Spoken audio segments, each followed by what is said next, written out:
Breast cancer കൂടുന്നു, പ്രത്യേകിച്ചും 30-40 വയസ്സ് മാത്രമുള്ള ചെറുപ്രായക്കാരിൽ. എന്താണ് ഇതിന് കാരണം? ഓപ്പറേഷനിലൂടെ ബ്രസ്റ്റ് എടുത്തു മാറ്റി റേഡിയേഷനും കീമോതെറാപ്പിയും ടാർഗറ്റ് തെറാപ്പിയും ഇമ്മ്യൂണോതെറാപ്പിയും ഒക്കെ ചെയ്താലും പലർക്കും രോഗം വീണ്ടും വരുന്നു. മോഡേൺ മെഡിസിനിലും സയൻസും ഒക്കെ ഇത്ര പുരോഗമിച്ചിട്ടും ക്യാൻസർ മൂലമുള്ള ദുരിതങ്ങളും അകാല മരണവും കൂടാൻ കാരണം എന്താണ്? എല്ലാ ക്യാൻസറുകളും ജീവിതശൈലി രോഗത്തിലാണ് പെടുന്നത്. എങ്കിലും ചികിത്സയിൽ ജീവിതശൈലി ക്രമീകരണത്തിന് പ്രാധാന്യം നൽകുന്നില്ല. അതാണ് ക്യാൻസർ വീണ്ടും വരാൻ കാരണം. അടിസ്ഥാന കാരണമായ ജീവിതശൈലിയിലെ അപാകതകൾ പരിഹരിക്കുന്നതിൽ ശ്രദ്ധിച്ചാൽ മാത്രമേ ക്യാൻസർ വരാതെ നോക്കാനും ഒരിക്കൽ വന്നവർക്ക് വീണ്ടും വരാതെ നോക്കാനും സാധിക്കൂ. ബ്രസ്റ്റ് ക്യാൻസറിൻ്റെ വിവിധ സ്റ്റേജിലുള്ള രോഗികൾക്ക് ജീവിതശൈലി ക്രമീകരണത്തിലൂന്നിയ ചികിത്സ എന്ത് പ്രയോജനം നൽകി എന്ന് നോക്കാം.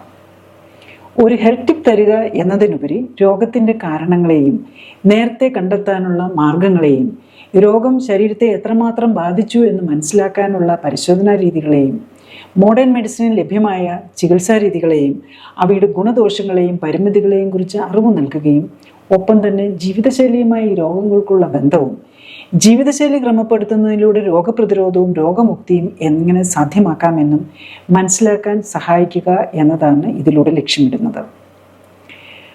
മരുന്ന് കഴിച്ചുകൊണ്ടിരിക്കുന്ന രോഗികൾ പരിശോധനകൾ നടത്തി ഡോക്ടറുടെ നിർദ്ദേശപ്രകാരം മാത്രമേ മരുന്നുകൾ കുറയ്ക്കുകയോ നിർത്തുകയോ ചെയ്യാവൂ എന്ന കാര്യം പ്രത്യേകം ഓർമ്മിക്കണം.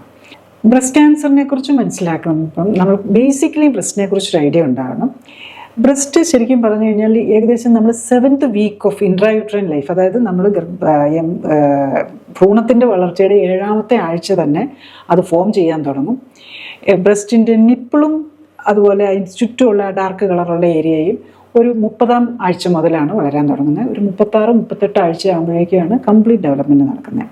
അപ്പം ബ്രസ്റ്റ് ജനിച്ചു കഴിയുമ്പം ജനിക്കുന്ന കുഞ്ഞിന് കുട്ടികൾക്ക് ആൺകുട്ടികളാണേലും പെൺകുട്ടികളാണേലും ബ്രസ്റ്റിൻ്റെ ഘടനയും കാര്യങ്ങളും എല്ലാം ഒരുപോലെ ആയിരിക്കും.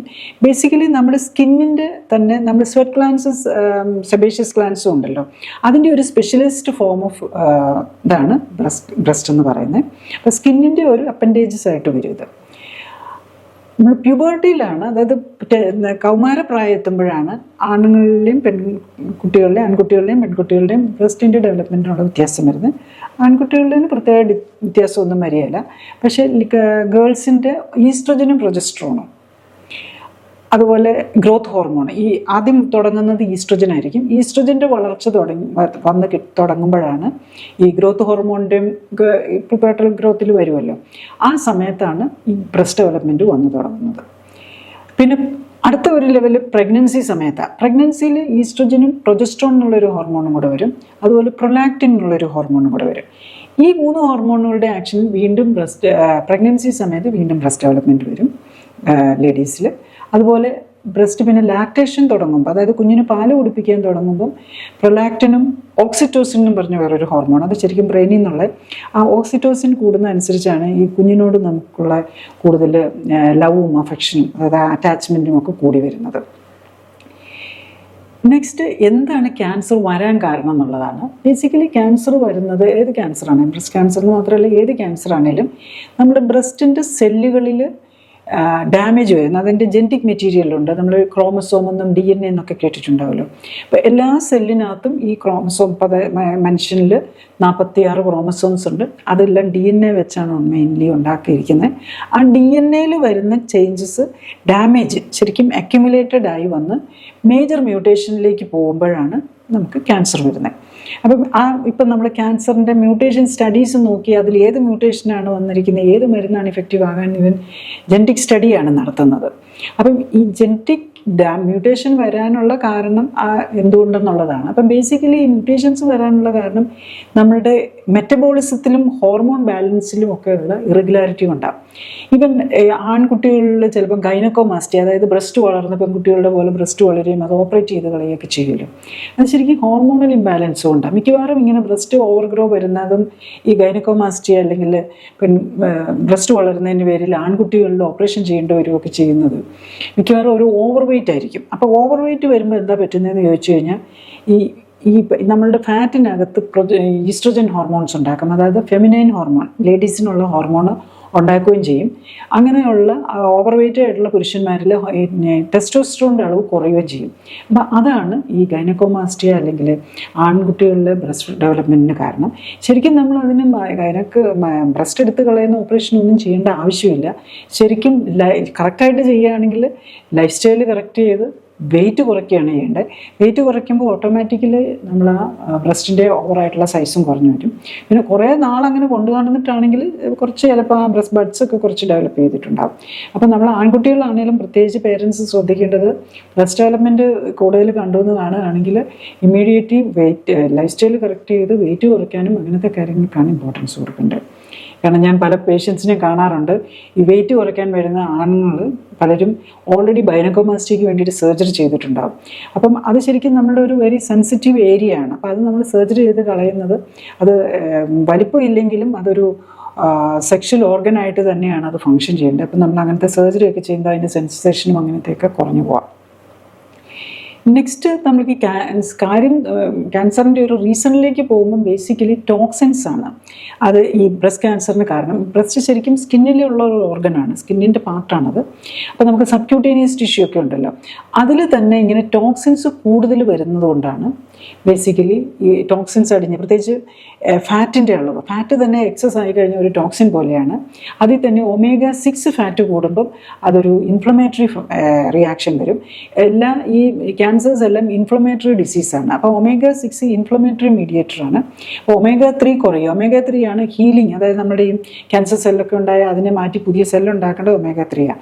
അപ്പോൾ ഈ ഫാറ്റിലെ omega-3 omega-6 എന്നീ രണ്ട് എസെൻഷ്യൽ ഫാറ്റ് അതിൻ്റെ പ്രൊപ്പോർഷനിൽ വരുന്ന വ്യത്യാസവും പിന്നെ അല്ലാത്ത ടോക്സിൻസ് നമ്മൾ ഈ കഴിക്കുന്ന കളർ പ്രിസർവേറ്റീവ്സ് ഇങ്ങനത്തെ പലത് വരുന്നതാണ് ഈ ക്യാൻസറിലേക്ക് നയിക്കുന്നത്. പിന്നെ ബ്രസ്റ്റ് ക്യാൻസറിൽ വരുമ്പം നമ്മൾ എന്താണ് അതിൻ്റെ സിംറ്റങ്ങൾ നോക്കിക്കഴിഞ്ഞാൽ നമ്മൾ എങ്ങനെ കണ്ടുപിടിക്കുമെന്ന് ചോദിച്ചാൽ ബേസിക്കലി മുഴയായിരിക്കും. മുഴ ഉണ്ടാവാം. അതുപോലെ തന്നെ മുഴ കൂടിക്കഴിയുമ്പോഴാണ് യൂഷ്വലി ബ്രസ്റ്റിൻ്റെ നിപ്പിൾ ഉള്ളിലേക്ക് കയറി പോവുക, ബ്രസ്റ്റിൻ്റെ സ്കിന്നിൽ കളർ ചേഞ്ച് വരിക. അതിൻ്റെ ആ ഒരു കളർ മാത്രമല്ല, ഒരു ഈ ഓറഞ്ചിൻ്റെ പീല് പോലെ, അതായത് ഒരു നീര്, സ്കിന്നിനകത്ത് നീര് കിട്ടുന്നതിൻ്റെ ഒരു ലക്ഷണമാണ്. ബോഡി ഓറഞ്ച് പീല് പോലെ ആയി വരും. പിന്നെ സൈസും ഷേപ്പും ഒക്കെ വ്യത്യാസം വരാം. അപ്പം നമ്മൾ ഡയഗ്നോസിന് വേണ്ടി, പ്രത്യേകിച്ച് ഏർലി ഡയഗ്നോസ് ബ്രസ്റ്റ് ക്യാൻസറിൻ്റെ അറിയാന്നുള്ളത് വെരി ഇമ്പോർട്ടൻ്റ് ആണ്. ഏറ്റവും ഏർലി അറിയണമെന്നുണ്ടെങ്കിൽ ഓവർ വെയിറ്റ് വരുന്നുണ്ടോ എന്ന് നോക്കി അത് കറക്റ്റ് ചെയ്യുക എന്നുള്ളതാണ്. നെക്സ്റ്റ് വരുന്നത് നമ്മൾ സെൽഫ് ചെക്കാണ്. അപ്പോൾ നമ്മളൊരു മിററിൽ നമ്മൾ ഇൻസ്പെക്ഷൻ കാണുക, അതുപോലെ ടച്ച് ചെയ്ത് നോക്കുക. അപ്പം ലേഡീസ് എല്ലാം ചെയ്യേണ്ടത് എന്താണെന്ന് വെച്ചാൽ പീരിയഡ്സ് കഴിഞ്ഞ്, അതായത് ഒരു 7th 8th ഡേ ആകുമ്പോൾ സെൽഫായിട്ട് എല്ലാ മാസവും ബ്രസ്റ്റ് ചെക്ക് ചെയ്യുക. അപ്പോൾ നമ്മൾ എപ്പോഴും ചെക്ക് ചെയ്തുകൊണ്ടിരിക്കുമ്പോൾ നമുക്ക് എന്തെങ്കിലും ഒരു ചെറിയ മുഴ വന്നു കഴിഞ്ഞാൽ തന്നെ, അല്ലെങ്കിൽ ഒരു ചേഞ്ച് വരുമ്പോൾ പ്രത്യേകിച്ച് അറിയാൻ പറ്റും. അപ്പം എല്ലാ മാസവും ഒരു 7th 8th ഡേ ആകുമ്പോഴേക്കും ബ്രസ്റ്റ് ചെക്ക് ചെയ്യുക എന്നുള്ളതാണ് ഫസ്റ്റ് ഇത് ചെയ്യേണ്ടത്. പിന്നെ എന്തെങ്കിലും സംശയം തോന്നിയ ഒരു ക്ലിനിക്കൽ ചെക്കപ്പ് നെക്സ്റ്റ് ചെയ്യുന്നത് ക്ലിനിക്കൽ ഒരു ഡോക്ടറെ കാണിച്ച്, യൂഷ്വലി ഒരു ഗൈനക്കോളജിസ്റ്റിനെ കാണിച്ച് ചെക്ക് ചെയ്യുക എന്നുള്ളതാണ്. നെക്സ്റ്റ് വീണ്ടും സംശയം ഉണ്ടെന്നുണ്ടെങ്കിൽ ഒരു അൾട്രാസൗണ്ട് സ്കാൻ നോക്കുക എന്നുള്ളതാണ്. ഇപ്പം നമ്മൾ ലേറ്റസ്റ്റ് ആയിട്ട് കുറേ കാലങ്ങളായിട്ട് മാമോഗ്രഫി ചെയ്യുക എന്നുള്ള ഒരു ഇതുണ്ടായിരുന്നു. പക്ഷേ ഈ മാമോഗ്രഫിയിൽ ഒരു പ്രോബ്ലം എന്താണെന്ന് വെച്ചാൽ റേഡിയേഷൻ വരുന്നു എന്നുള്ളത്. എല്ലാ 2 വർഷം കൂടുമ്പോഴും മാമോഗ്രഫി ചെയ്യണം, അങ്ങനത്തെയൊക്കെ ഒരു. അപ്പം നമ്മൾ ഈ റീപ്രൊഡക്റ്റീവ് ഏജിൽ ഒരു 20-25 വയസ്സാകുമ്പോൾ ഒരു മാമോഗ്രഫി ചെയ്യാൻ തുടങ്ങിയ എല്ലാ 2 വർഷം കൂടുമ്പോഴും ആ റേഡിയേഷൻ ഒത്തിരി കൂടുതൽ. റേഡിയേഷൻ എക്സ്റേ ഡെഫിനറ്റ്ലി ക്യാൻസർ ഉണ്ടാക്കുന്നതാണ്. അപ്പോൾ നമ്മൾ ആ ഒരു ഇത് ചെയ്യുന്ന, ഇപ്പം അതിനെക്കുറിച്ച് നേരത്തെയൊക്കെ ആണെങ്കിൽ അത് മസ്റ്റായിട്ട് വെസ്റ്റേൺ കൺട്രീസിലൊക്കെ ആണെങ്കിൽ അവർക്ക് ഈവൻ ഇൻഷുറൻസ് എടുക്കണമെങ്കിൽ തന്നെ മാമോഗ്രാം ചെയ്തിരിക്കണമെന്ന് റൂളുണ്ടായിരുന്നു. ഇപ്പോൾ അത് ചേഞ്ച് ചെയ്തോന്ന് എനിക്കറിയില്ല. പക്ഷേ മാമോഗ്രാം ചെയ്യുന്നത് തന്നെ, റിപ്പീറ്റഡ് മാമോഗ്രാം തന്നെ ബ്രസ്റ്റ് ക്യാൻസറിന് സാധ്യത കൂട്ടും എന്നുള്ളത് വേറൊരു ആസ്പെക്റ്റാണ്, ബിക്കോസ് റേഡിയേഷൻ ആയതുകൊണ്ട്. അതുകൊണ്ട് എപ്പോഴും അൾട്രാസൗണ്ട് സ്കാൻ നോക്കുന്നതായിരിക്കും കൂടുതലും നല്ലത്. അതിനാണ് പിന്നെ സൈഡ് ഇഫക്റ്റ് ഒന്നുമില്ല. അതിലും ക്യാൻസർ സ്റ്റേജിനുള്ള ക്ലിയർലി കറക്റ്റായിട്ട് നോക്കുന്നവർക്ക് അത് ആ ക്യാൻസർ സ്റ്റേജോ അറിയാൻ പറ്റും. പിന്നെ മുഴ വരാതെ എന്തായാലും ക്യാൻസർ വരില്ലല്ലോ. അപ്പം ആ മുഴയ്ക്ക് നമുക്ക് നെക്സ്റ്റ് ഉള്ളത് ഒരു FNAC, fine needle aspiration biopsy ചെയ്യുക എന്നുള്ളതാണ്. അപ്പോൾ അതിലെന്തെങ്കിലും സംശയാസ്പദമായിട്ട് കാണുകയാണെങ്കിൽ പിന്നെ നെക്സ്റ്റ് വേണ്ടത് ഐഡിയലി പെറ്റ് സ്കാനാണ്. അപ്പം പക്ഷേ പലപ്പോഴും പിന്നെ ക്യാൻസറസ് അല്ല എന്ന് വെറുതെ ഉള്ള മുഴകൾ, അതായത് നമുക്കൊരു ക്യാൻസർ സസ്പിഷൻ ഒന്നും തോന്നുന്നില്ലെങ്കിൽ ആ മുഴ എക്സിഷൻ ബയോപ്സി ചെയ്യാം, അല്ലെങ്കിൽ അതവിടെ ഇപ്പം വെരി ഫ്രീലി മൂവിങ് മുഴകളൊക്കെ ഉണ്ട്, അതിന് ഫൈബ്രോഡെനോമ എന്ന് പറയും, അതൊരു ക്യാൻസറസ് അല്ല. അപ്പം മൊബിലിറ്റി ഒക്കെയാണ് അതിന് ഡോക്ടേഴ്സിന് കുറേ ക്രൈറ്റീരിയ ഉണ്ട്, അത് വെച്ചിട്ടാണ് അത് നോക്കുന്നത്. പിന്നെ നമ്മൾ ആ മുഴ തന്നെ എടുത്ത് കളയുക, സംശയം തോന്നിയിട്ടുണ്ടെങ്കിൽ മുഴ തന്നെ എടുത്ത് ഹിസ്റ്റോപതോളജി എക്സാമിനേഷൻ, അതായത് പതോളജിസ്റ്റിനെ കൊണ്ട് എക്സാമിൻ ചെയ്യിപ്പിക്കുക എന്നുള്ളതാണ്. അപ്പോൾ അതിൽ നമുക്ക് ക്യാൻസർ ആണോ അല്ലയോ, ക്യാൻസർ ആണെങ്കിൽ തന്നെ അതിൻ്റെ റിസർച്ച് ക്യാൻസർ ആണെന്ന് തോന്നുവാണെങ്കിൽ പിന്നെ ചെയ്യുന്നതിൻ്റെ ഗ്രേഡിംഗ് ആണ്. പിന്നെ research study ER, PR, HERS2 അങ്ങനത്തെ കുറേ ടെസ്റ്റുകളൊക്കെയാണ് നമ്മൾ ചെയ്യുന്നത്. നെക്സ്റ്റ് നമ്മൾ ഈ ബ്രസ്റ്റ് ക്യാൻസറിലേക്ക് വരാൻ അങ്ങനെ എല്ലാവർക്കും വരുന്നില്ലല്ലോ, കുറച്ച് പേർക്കല്ലേ വരുന്നുള്ളൂ. അപ്പോൾ അവർക്ക് എന്താണ് കാരണം എന്നുള്ളതാണ്. ഒന്ന് ജെനറ്റിക്സ് ആണ്. ഇപ്പോൾ ഏത് ക്യാൻസർ എടുത്താലും ഏത് ജീവിതശൈലി രോഗങ്ങളെടുത്താലും, ക്യാൻസർ, ഡയബറ്റീസ്, ഹൈപ്പർടെൻഷൻ ഇതൊക്കെ ജീവിതശൈലി രോഗങ്ങളിലാണ് വരുന്നത്. ഇതിൻ്റെ എല്ലാം എടുക്കുമ്പോൾ ഒന്ന് ജെനറ്റിക്സ് ഉണ്ടാവും, 2 ജീവിതശൈലിയാണ് വരുന്നത്. അപ്പം ജീവിതശൈലിയിൽ നമ്മൾ കൂടുതൽ ടോക്സിൻസ് നമ്മുടെ ശരീരത്തിൽ എത്തുന്ന ഒരു സാഹചര്യം ഉണ്ടെങ്കിൽ ഡെഫിനറ്റ്ലി, അതുപോലെ സ്ട്രെസ് ലെവൽ കൂടുകയും ചെയ്താൽ നമുക്ക് ക്യാൻസർ വരാം. അത് ഓരോരുത്തരുടെയും ജെനറ്റിക്സ് അനുസരിച്ച് ഏത് അവയവത്തിൽ വരുമെന്നുള്ളതാണ് വരുന്നത്. ഇപ്പം നമുക്ക് നമ്മളെപ്പോഴും ഒരു ജെനറ്റിക് സ്റ്റഡിയിൽ ബ്രസ്റ്റ് ക്യാൻസറിന് വേണ്ടിയിരുന്ന BRCA1 and 2 എന്നുള്ളതാണ്. അപ്പോൾ അതൊരു ക്രോമസോമൽ മ്യൂട്ടേഷനാണ്. അതുള്ളവർക്ക് വരാൻ ചാൻസ് കൂടുതലായിരിക്കും. അത്രയും മാത്രമേ ഉള്ളൂ, വരണമെന്ന് നിർബന്ധമില്ല. വരുന്നത് നമ്മളുടെ ജീവിതശൈലിയായിട്ട്, ജീവിതശൈലി എന്ന് പറയുന്നത് ജെനറ്റിക്സ് ഉണ്ട്, എപ്പിജെനറ്റിക്സ് ഉണ്ട്. നമ്മൾ എപ്പിജെനറ്റിക്സ് ചേഞ്ചസ്, അതായത് DNA ചേഞ്ചസിനെ നമുക്ക് ജെനറ്റിക്കലി കിട്ടിയത് മാറ്റാൻ പറ്റില്ലെങ്കിലും, അതായത് നമുക്ക് അമ്മയ്ക്കോ നമ്മുടെ മദറിനുണ്ടായിരുന്നെങ്കിൽ മറ്റുള്ള പെൺകുട്ടികൾക്ക് വരാനുള്ള സാധ്യതയുണ്ട്. അപ്പം അങ്ങനെ ഉണ്ടെങ്കിൽ പോലും നമ്മൾ ജീവിതശൈലി കറക്റ്റാക്കി വെച്ചാൽ അത് ക്യാൻസറിലേക്ക് പോകണമെന്നില്ല. പിന്നെ BRCA മാത്രമല്ല, മറ്റ് പല ജെനറ്റിക് മ്യൂട്ടേഷൻസും ചാൻസ് കൂട്ടാം. BRCA ബ്രസ്റ്റിന് മാത്രമല്ല, ഓവറിൻ ക്യാൻസറും ഒക്കെ കൂട്ടാം. അപ്പോൾ അത് വേണമെങ്കിൽ അത് നോക്കാം. അതിൻ്റെ ആ കോസ് ഫാക്ടർ മാത്രമേ ഉള്ളൂ. പിന്നെ എന്താണെന്ന് വെച്ചാൽ BRCA നെഗറ്റീവാണ് എന്നുള്ളതിൻ്റെ പേരിൽ നമ്മൾ റിലാക്സ്ഡ് ആകാൻ പറ്റില്ല. അതില്ലാത്തവർക്കും ക്യാൻസർ വരാം. അതുകൊണ്ട് അതും നമ്മൾ ശ്രദ്ധിക്കണം. പിന്നെ ഏറ്റവും പ്രധാനം എന്താണെന്ന് ചോദിച്ചു കഴിഞ്ഞാൽ ജീവിതശൈലിയിൽ ഒന്ന് ഒബേസിറ്റി, ഓവർ വെയിറ്റ് ഉണ്ടെങ്കിൽ ക്യാൻസറിന് സാധ്യത കൂടുതലാണ്. പിന്നെ ആൽക്കഹോൾ, സ്മോക്കിങ്, പെർഫ്യൂമിൻ്റെ ഉപയോഗം, ഹെയർ ഡൈ, ഹെയർ ട്രീറ്റ്മെൻറ്റ് ഉണ്ടല്ലോ. ഇപ്പോൾ ലേഡീസൊക്കെ പലതരം ഹെയർ ഡൈ ഉപയോഗിക്കുക, ഹെയർ ട്രീറ്റ്മെൻ്റ് ഒക്കെ ഒരു കൊച്ചു പ്രായത്തിൽ തന്നെ തുടങ്ങുന്നുണ്ട്. ഇതൊക്കെ പ്രൂവ്ഡാണ് ക്യാൻസർ പോസിബിലിറ്റി, പ്രത്യേകിച്ച് ബ്രസ്റ്റ്, യൂട്രസ്, ഓവറി, ഇതിലേക്ക് ക്യാൻസറിൻ്റെ സാധ്യത കൂട്ടുമെന്നുള്ളതാണ്. നെക്സ്റ്റ് പ്രഗ്നൻസി ശരിക്കും പറഞ്ഞാൽ ഒരു പ്രൊട്ടക്റ്റീവാണ് പലപ്പോഴും. അതുപോലെ ബ്രസ്റ്റ് ഫീഡിങ്, ഒരു 3 വർഷമെങ്കിലും ബ്രസ്റ്റ് ഫീഡിങ് ചെയ്തിട്ടുള്ള ലേഡീസിന് ബ്രസ്റ്റ് ക്യാൻസർ വരാനുള്ള ചാൻസ് കുറവാണെന്നുള്ളതാണ്.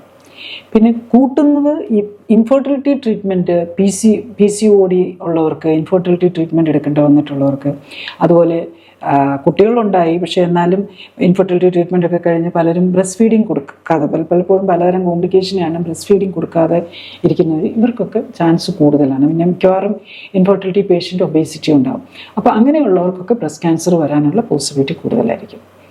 പിന്നെ ഇപ്പോഴത്തെ നമ്മുടെ ലൈഫ് സ്റ്റൈലിൽ വരുന്ന ഈ പെസ്റ്റിസൈഡ്സ്, DDT, പ്ലാസ്റ്റിക് ഇപ്പോൾ നമ്മൾ ഈ പെറ്റ് ബോട്ടിൽസിലൊക്കെ വെള്ളം കുടിക്കുമ്പോൾ അത് പ്രത്യേകിച്ച് അത് വെയിലത്തിരുന്ന പെറ്റ് ബോട്ടിലൊക്കെ എടുത്ത് അതിനകത്ത് കുറച്ച് ടോക്സിൻസ് വരും. അതൊക്കെ നമ്മുടെ ക്യാൻസർ പോസിബിലിറ്റി കൂട്ടുന്നതാണ്. നെക്സ്റ്റ് ഒബേസിറ്റി, നമ്മുടെ ദുർമേധസ് എന്ന് പറയുന്നത്. അത് ഏത് തരം ഫാറ്റാണ് ബോഡിയിലുള്ളതെന്നും കൂടെ അനുസരിച്ചിരിക്കും. omega-6 പ്രത്യേകിച്ച് നമ്മൾ ഈ നട്ട്സ്, ഈ സൺഫ്ലവർ ഓയിൽ, അതിലൊക്കെ omega-6 ഒത്തിരി കൂടുതലാണ്. അത് നമ്മുടെ കശുവണ്ടി, കപ്പലണ്ടി, ബദാം, പിസ്റ്റായൊക്കെ നമ്മളൊരു ഹെൽത്തി ഡയറ്റായിട്ട് എടുക്കുന്നതാണ്. അപ്പോൾ അത്തരം നട്ട്സ് കഴിച്ചാണ് ഇത് വെയിറ്റ് കൂടിയിരിക്കുന്നതെന്നുണ്ടെങ്കിൽ വീണ്ടും ഇൻഫ്ലമേറ്ററി മാർക്കേഴ്സ് കൂടുതലാണ്.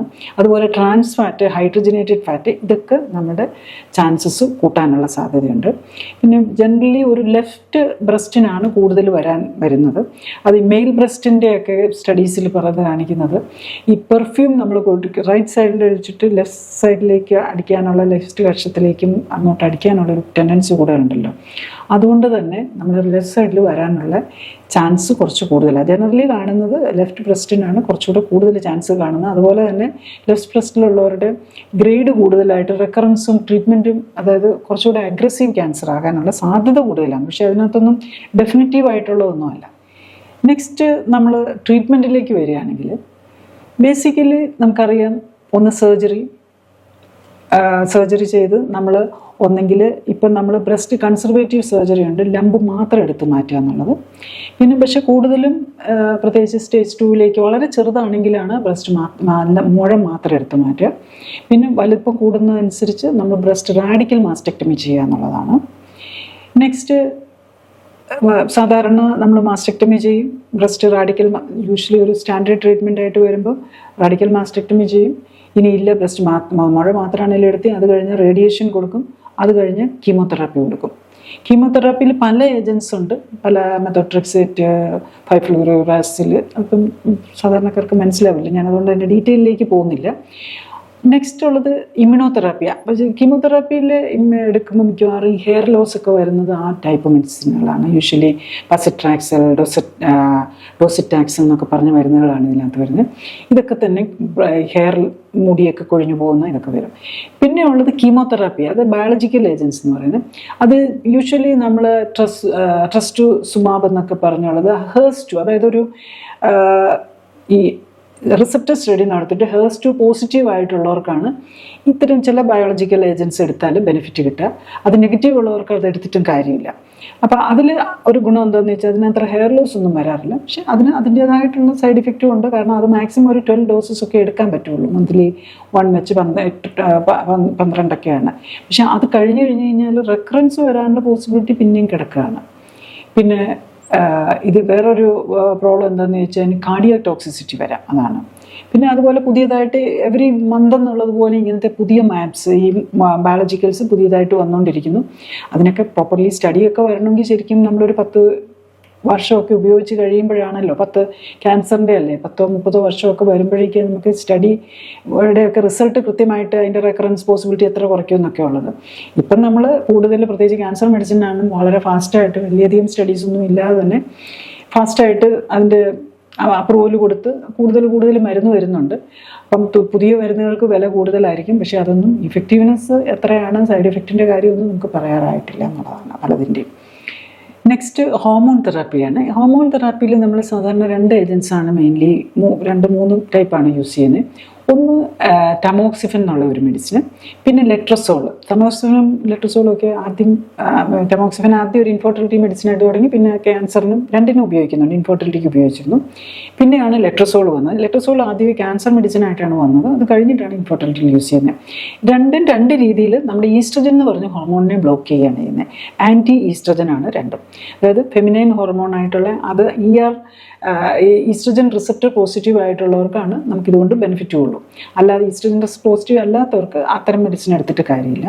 പിന്നെ ഉള്ളത് GnRH അഗനിസ്റ്റ് എന്ന് പറഞ്ഞാൽ അത് ശരിക്കും ബ്രെയിനിൽ നിന്ന് വരുന്ന ഒരു ഹോർമോണാണ് GnRH എന്നുള്ളത്. അതിൻ്റെ ബ്ലോക്ക് ചെയ്യാൻ വേണ്ടിയിട്ട്, അതാണ് ശരിക്കും പറഞ്ഞു കഴിഞ്ഞ് കഴിഞ്ഞാൽ യൂട്രസിലല്ല ഓവറിയിൽ വന്ന് ഓവറിയെ സ്റ്റിമുലേറ്റ് ചെയ്ത് ഈസ്ട്രജൻ ഉണ്ടാക്കുന്നത്. അപ്പോൾ ഈസ്ട്രജനെ ബ്ലോക്ക് ചെയ്യാനായിട്ടുള്ള ഒരു GnRH അഗനിസ്റ്റ് ഗ്രൂപ്പിൽപ്പെട്ട ഒരു ഹോർമോൺ യൂസ് ചെയ്യുക. അതാണ് യൂഷ്വലി മന്ത്ലി, ഇപ്പോൾ ഈ ബ്രസ്റ്റ് ക്യാൻസറിനൊക്കെ ഓപ്പറേഷൻ കഴിഞ്ഞിട്ട് മാസത്തിൽ 1 വെച്ചെടുത്തുകൊണ്ടിരിക്കും.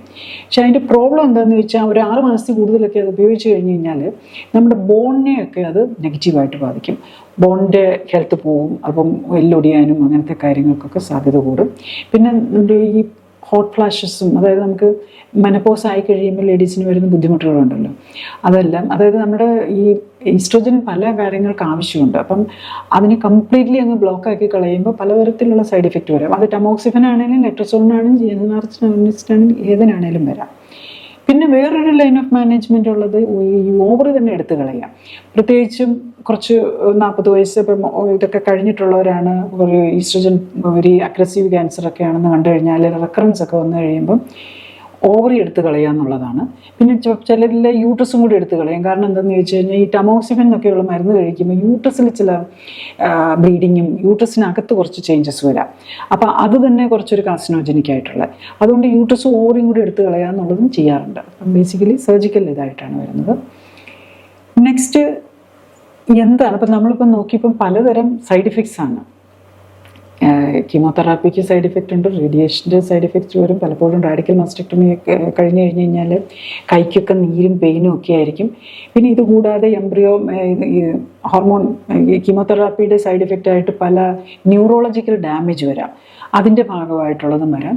ഇതിലെല്ലാം ഉപരിയായിട്ട് വരുന്നത് എന്താണെന്ന് ചോദിച്ചു കഴിഞ്ഞാൽ റെക്കറൻസ് ഇതൊക്കെ ചെയ്ത് ഈവൻ ഓവറി എടുത്ത് ഹോർമോൺസും കംപ്ലീറ്റ്ലി ബ്ലോക്കാക്കി ഇതൊക്കെ ചെയ്താലും കംപ്ലീറ്റ് മാസ്റ്റക്ടമി ചെയ്തു, റേഡിയേഷൻ എടുത്തു, യൂട്രസും ഓവറി എല്ലാം എടുത്തു കളഞ്ഞു, പിന്നെ ടെമോക്സിഫനും എടുത്തു അല്ലെങ്കിൽ ലെട്രസോളും എടുത്തു, ഇതൊക്കെ കഴിഞ്ഞാലും പലർക്കും റെക്കറൻസും കൂടെ വരുന്നു. അപ്പം ഇതിനെന്താണ് സൊല്യൂഷൻ എന്നുള്ളതാണ്. ബേസിക്കലി നമ്മൾ ഇങ്ങനെ വരാൻ കാരണം തന്നെ ഒരു പരിധി വരെ നമ്മൾ ഈ ക്യാൻസറിൻ്റെ കാരണം ജീവിതശൈലിയിലെ പ്രോബ്ലമാണ്, ജീവിതശൈലി രോഗമാണ്. ബ്രസ്റ്റ് ക്യാൻസർ ജീവിതശൈലി രോഗമാണ്. പക്ഷെ നമ്മൾ ഈ ട്രീറ്റ്മെൻറ്റിന് ജീവിതശൈലിക്ക് ഒരു പ്രാധാന്യവും ഒരു ഇമ്പോർട്ടൻസും കൊടുക്കുന്നില്ല. പലരും ഒത്തിരി ഓവർ വെയിറ്റ് ആയിരിക്കും, അവരുടെ വെയിറ്റ് കുറയ്ക്കാൻ പോലും ശ്രമിക്കാറില്ല. ശ്രമിച്ചു കഴിഞ്ഞാൽ പോലും അത് കഴിഞ്ഞിട്ട് ഈ കീമോതെറാപ്പി റേഡിയേഷനൊക്കെ കഴിയുമ്പോൾ നന്നായിട്ട് ഫുഡ് കഴിക്കണമെന്ന് പറയും. ആദ്യം കുറച്ചൊക്കെ വെയിറ്റ് കുറഞ്ഞു കാണും, പിന്നെ ഇതെല്ലാം കഴിയുമ്പോഴേക്കും കൂടുതൽ ഭക്ഷണം കഴിച്ച് ഭയങ്കര ഓവർ വെയിറ്റ് ആയിരിക്കും. അപ്പോൾ ഈ ഫാറ്റ് തന്നെയാണ് നമ്മുടെ ബോഡിയിൽ മെയിൻ ടോക്സിനായിട്ട് പ്രവർത്തിക്കുന്നത്.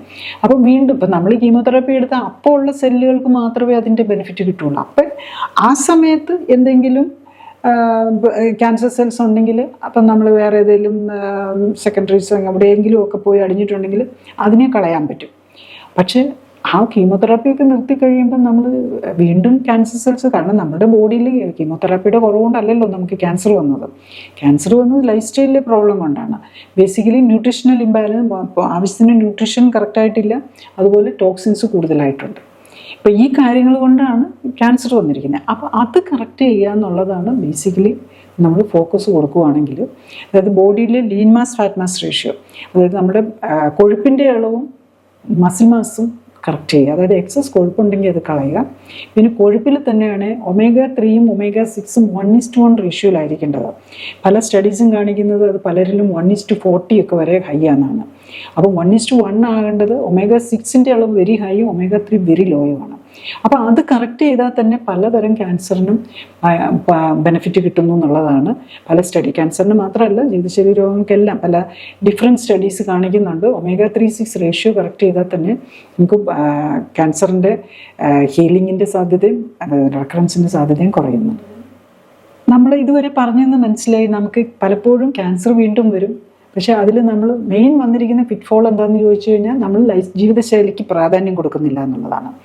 അപ്പം ജീവിതശൈലി കൊണ്ട് ഇങ്ങനെ ബ്രസ്റ്റ് ക്യാൻസർ പേഷ്യൻറ്റ് എന്ത് ഗുണം കിട്ടും എന്നുള്ളത് ഞാനൊരു ഫ്യൂ പേഷ്യൻസിൻ്റെ clinically supported lifestyle correction എടുത്ത ക്യാൻസർ പേഷ്യൻസിൻ്റെ കേസിൻ്റെ ഡീറ്റെയിൽസ് പറയാം എങ്ങനെയാണെന്നുള്ളത്.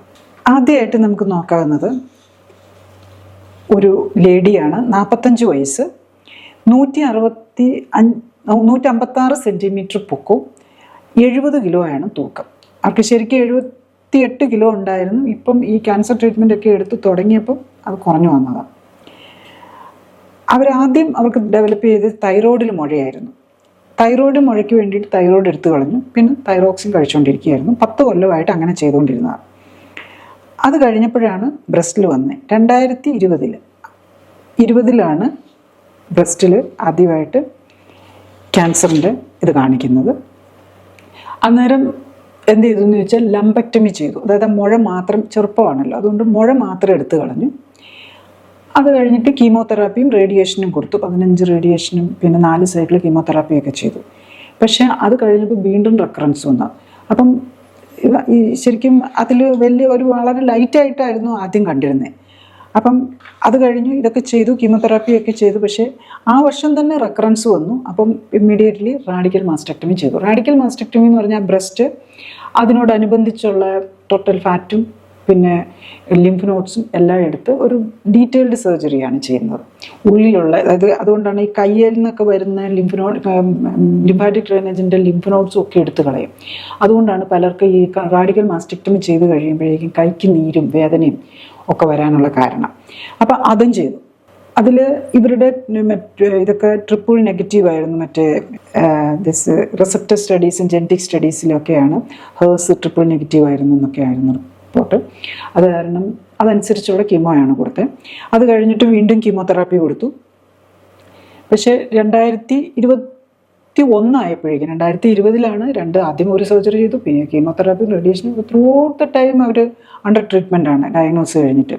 21 ആയപ്പോഴേക്കും വീണ്ടും തലയിൽ, അതായത് ബ്രെയിനുള്ളിലല്ല, തലയിൽ സെക്കൻഡറി വന്നു, മുഴ പോലെ വന്നു.